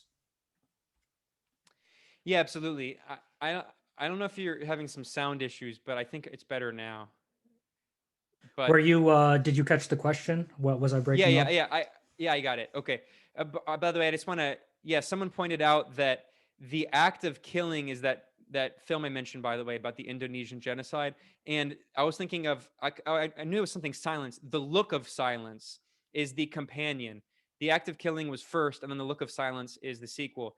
Incredible films. I would highly recommend them just to understand the human toll of U.S. foreign policy, and how the people in Washington making these decisions in air-conditioned offices and suits, they don't understand. I mean, the extreme suffering we're talking about, because they don't see it. They're making the decisions. It's so disjointed for them. So to get back to your question, this is a really good question. It's a difficult issue. It's a contradictory issue, and there's a lot of things that need unpacking. And I've been answering all these questions so long, and I know there's other questions. So from now on, I'm going to try to keep my answers a little shorter here to answer people's questions. But on this issue of environmentalism, first of all, we need to preface by saying that the bulk of the responsibility for fighting climate change is on the back of the imperialist governments in the global north, who are already developed and who develop themselves through fossil fuel extraction, through imperialism, and through slavery. So the US is by far still the world's largest emitter of fossil fuels. China follows, although China has the world's largest population, and its population is 4 times larger than the United States. So when we look at fossil fuel emissions, we have to look at per capita, not just net. And China, by the way, although it certainly has a long way to go, it consumes a lot of coal, but China has actually, unlike the United States, been reducing its carbon footprint and trying to take a lot of measures to move toward renewable energy and to stop, as much carbon emissions. Although certainly China admits a lot. India is also growing in number. But the reality is that the US and Western Europe, these countries which colonized China, which colonized India, which colonized Latin America and Africa and other parts of Asia, they have the responsibility to deal with the bulk of reducing carbon emissions, because they have benefited from it so much, and it's not fair at all. And there have been programs proposed, by the way, including at the United Nations, by Evo Morales and by other progressive leaders in the global South, for climate reparations and for reparations for colonialism. And specifically, Evo Morales was working on trying to reduce fossil fuel expenditure and extractions in Latin America as part of a program if global North imperialist countries agreed to reparations. Of course, they didn't agree to reparations, but I think that would be a great program to help collectively deal with climate change. But the reality is that Venezuela and Ecuador and Brazil, I mean, Brazil's a huge country, but still, these countries are responsible for still a small percentage of global carbon emissions. And they have a right to be able to develop their countries. These are still very poor countries with massive problems with infrastructure lacking and problems with healthcare and education. They have the right to be able to develop their countries, and yes, to be able to use their own natural resources to benefit their poor and working people. Unlike in the United States, where all of those natural resources are privately owned and they go to corporations like ExxonMobil. So yeah, it's a complex issue, but the reality is also that these progressive governments in Latin America that are called extractivist, especially Ecuador and Venezuela, have also pursued ambitious environmental programs. They support environmental action internationally, but you can't tell a poor country where there's still large numbers of people who don't even have paved roads, who don't have electricity, who don't have water and sewage. You can't tell them that they're not allowed to use their natural resources to benefit poor and working people unless you're going to actually provide support and reparations. That's my take. And it's so crazy because we saw this narrative weaponized against Evo Morales, the first and only ever indigenous president of Bolivia, a man who helped rewrite a constitution in a constitutional referendum in 2009 in Bolivia that was the first country to enshrine the rights of Mother Nature into the Constitution. But we saw this same narrative weaponized against Evo Morales, accusing him and the progressive socialist government in Bolivia of being responsible for the fires in the Amazon that were actually mostly caused by Captain Chainsaw Bolsonaro in Brazil. But unfortunately, that propaganda campaign worked. And there were a lot of environmentalists, including in the United States, who I think they were well-intentioned, but didn't understand how they were being manipulated in the lead up to the coup. This is a guy who is indigenous, who's an environmentalist, who enshrined the rights of Mother Nature into his constitution, and who, by the way, Evo Morales did the most to fight the Amazon rainforest fires. He paid millions of dollars for a massive plane that he filled with water to put out the fires. So we have to understand that you have to be able to, if you're a poor country in the global south, which, by the way, is facing the consequences of climate change already and wants to fight climate change, you have to be able to balance that at the same time with development, because you're still a very poor country. And environmentalists in the global north, many of them don't understand the poverty that we're talking about, because it's extreme poverty that doesn't exist in industrialized countries. So these countries in the global south, like Venezuela, Bolivia, Ecuador, they have to be able to balance their development with environmental policies.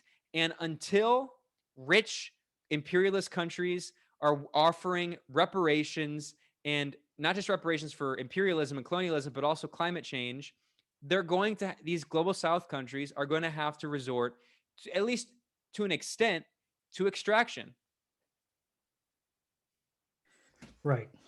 Okay. So, listening to your report on Chile, for example, and also you said that if these countries in Latin and South America, if they were to have free and fair elections, a lot of them would elect, more candidates that are more for the people and less for the imperial program. I guess the last question here of the night is, let me figure out how to say this.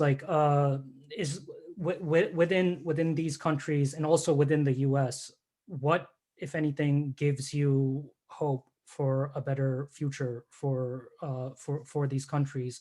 Or is it more cynical that even like the imperial powers are too strong? And kind of related to that, and I know that this might not be exactly your area of expertise, but I'd just like your opinion. What advice or opinion would you give to us here at Mass Peace Action, or peace activists in general, about what we can do to help help our own government be less imperial towards these countries? Absolutely. Great question. And it's a great note to end on.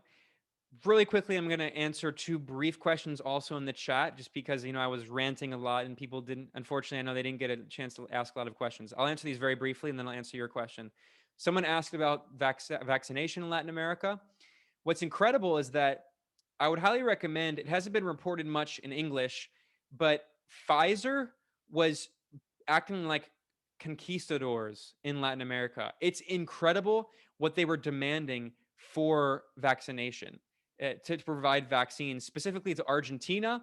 The Argentine government was very angry and revealed Pfizer was demanding access to Argentina's water and fish.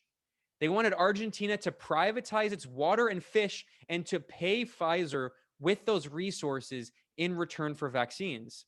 So the response of Argentina was, screw that.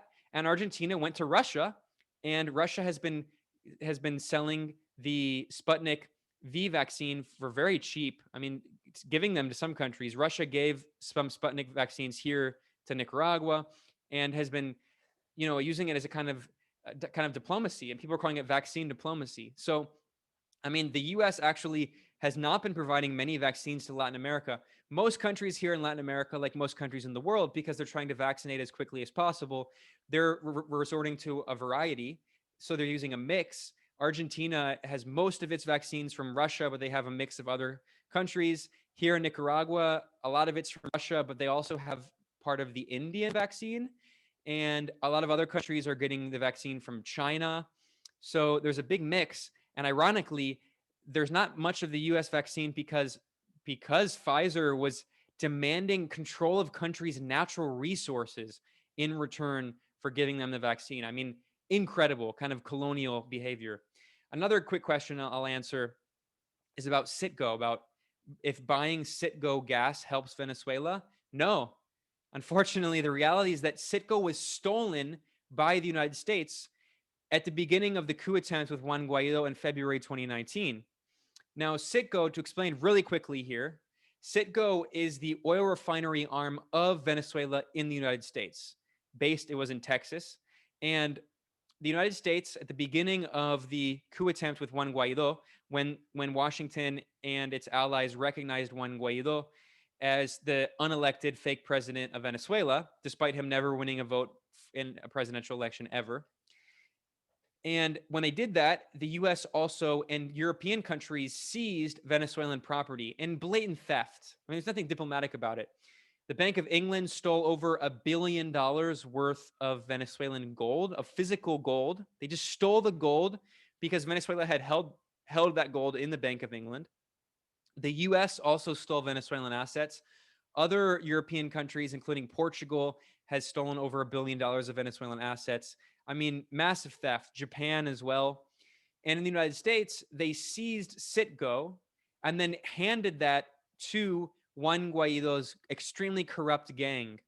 And by the way, the Juan Guaido gang, as my colleague Anya Parmpel has reported, they've been basically helping U.S.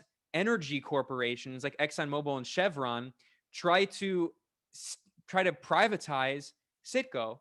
Basically, what they were doing is that there were a bunch of cases against Citgo because Hugo Chavez, when he was Venezuelan president, he kicked out all of the U.S. and other foreign oil corporations, and he nationalized the oil and made it controlled by the state oil company PDVSA.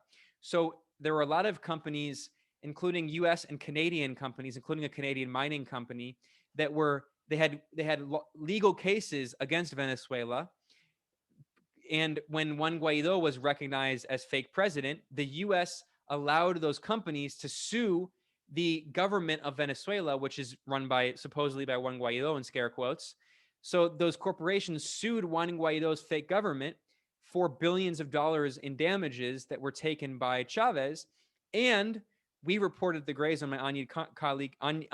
my colleague Anya Parmpel exposed that Juan Guaido's own advisors and so-called staff were helping those corporations in their cases against Venezuelan state assets.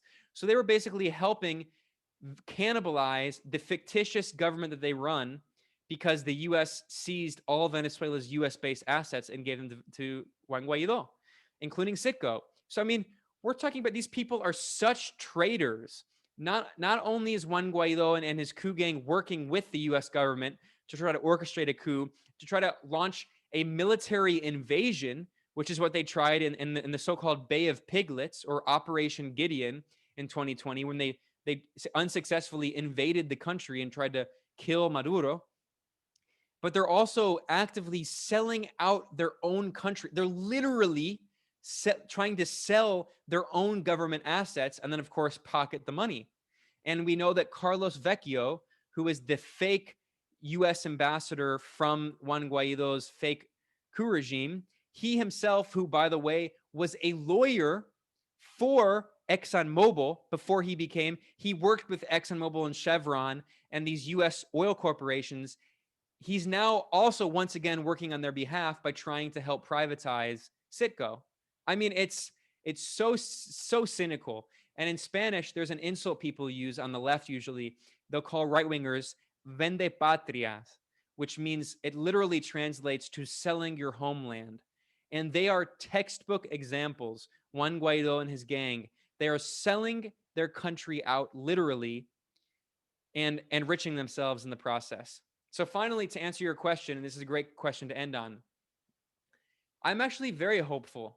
I think that, and that's one of the reasons that I spend a lot of time reporting in Latin America. I mean, clearly, I make my political views open. I don't believe in the idea of neutral journalism, as if Judy Miller at the New York Times was a neutral journalist when she sold lies, or as if all the other lies who sold the Gulf of Tonkin incident, or countless other examples of lies, as if they're neutral. No, they're not neutral. They're propagandists for the US government and the US national security state and the Pentagon and the military industrial complex. I'm an anti-imperialist journalist. I'm an anti-war journalist.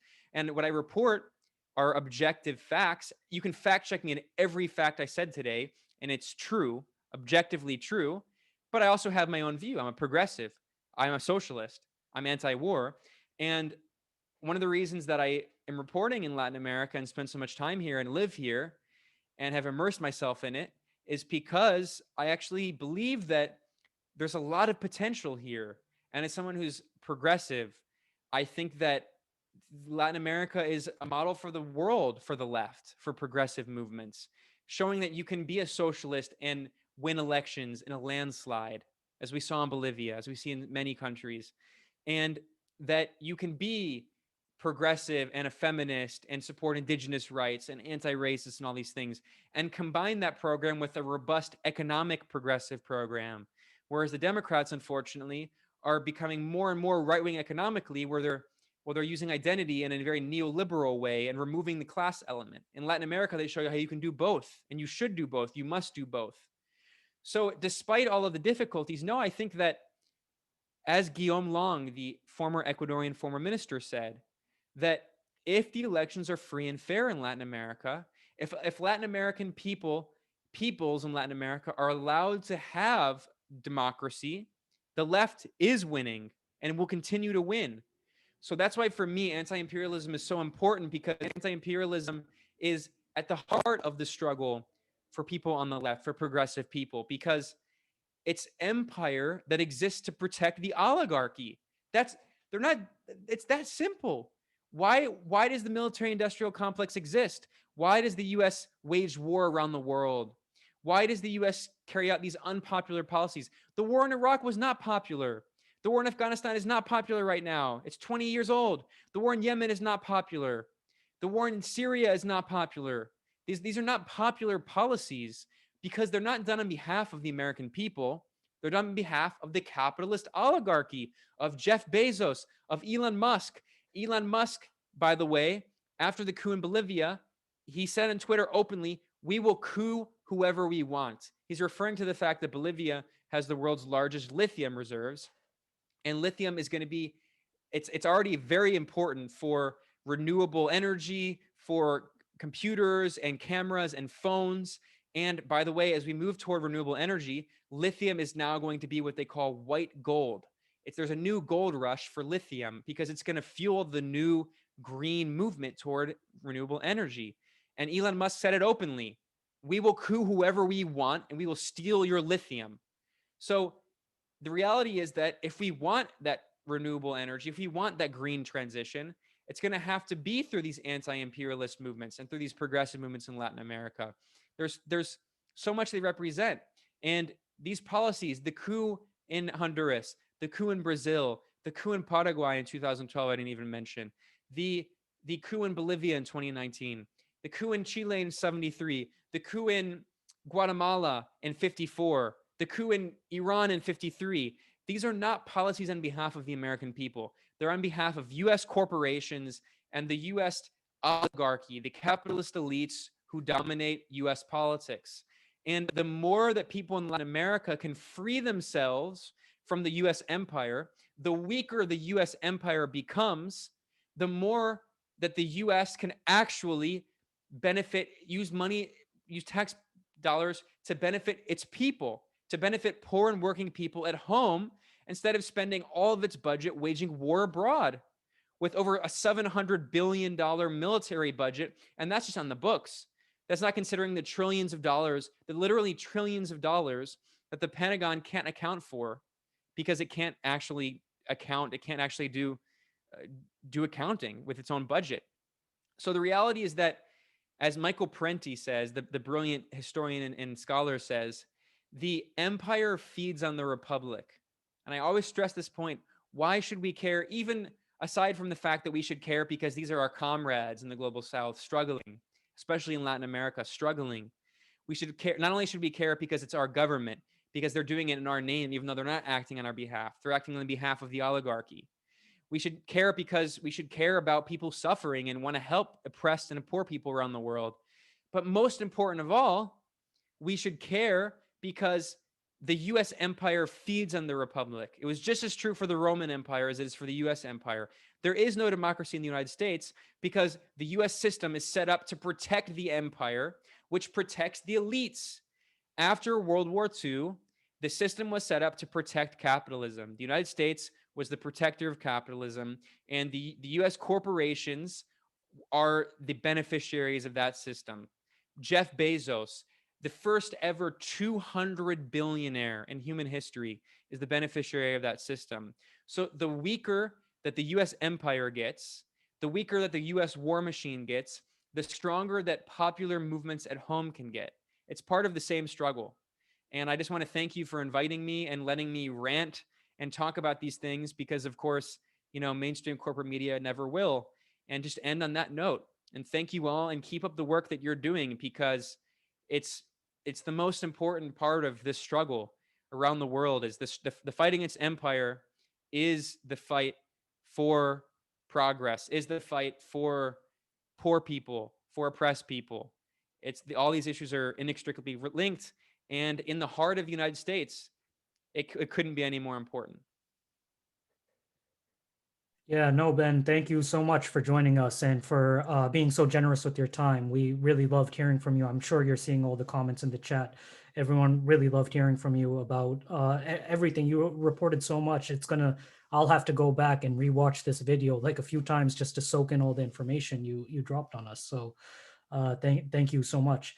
Thank you to everyone for joining us tonight. We really appreciate your time so much and your interest in these issues. Brian is going to share again in the chat a link you can click to send a message to members of Congress and to let them know basically to be a better neighbor to our neighbors in Central America and South America and Latin America and throughout the Caribbean. So please do send that message to Congress. Again, this program is sponsored by Mass Peace Action. Our organization is really built by and moves by volunteers. And our volunteers, we get together in working groups to discuss Latin America or the Middle East or New Cold War with China. We organize rallies and standouts at historical monuments and outside congressional offices. We host educational events like the one we do tonight. So if anybody on the call or watching on YouTube or anywhere is interested in getting more involved with Mass Peace Action, you can send me an email. Everyone on this call will have my email by tomorrow. I'll email out a recording of this video to everyone. So please do share that video around. Reach out to me at any time. You can also email info@masspeaceaction.org. So again, everyone, thank you so much. Ben, before we sign off, can you let people know if they're more interested in finding your work, where can they find you? And actually, even before you answer that, just again, thank you not only just to you, but also to the Grayzone, the entire Grayzone. The work you guys do really helps inform us and with the work we do here. So Ben, where can people find your work? Thank you so much. It means a lot. You can check out our work at thegrayzone.com, and that's gray with an A, the Yankee spelling. And you can find me on Twitter at Benjamin Norton. And my colleague Max Blumenthal and I have a podcast actually called Moderate Rebels, and we talk about this stuff, and we have fun and we keep it casual and make jokes. So you can check out Moderate Rebels. And thank you to everyone. I mean, anytime I always love speaking for peace groups and anti-war groups because it's so important. It's so important. So thank you to everyone for the work you do. Right. Well, thanks again, Ben, and thank you again to everyone else, everyone here for joining us tonight. And on that note, I will say have a great night.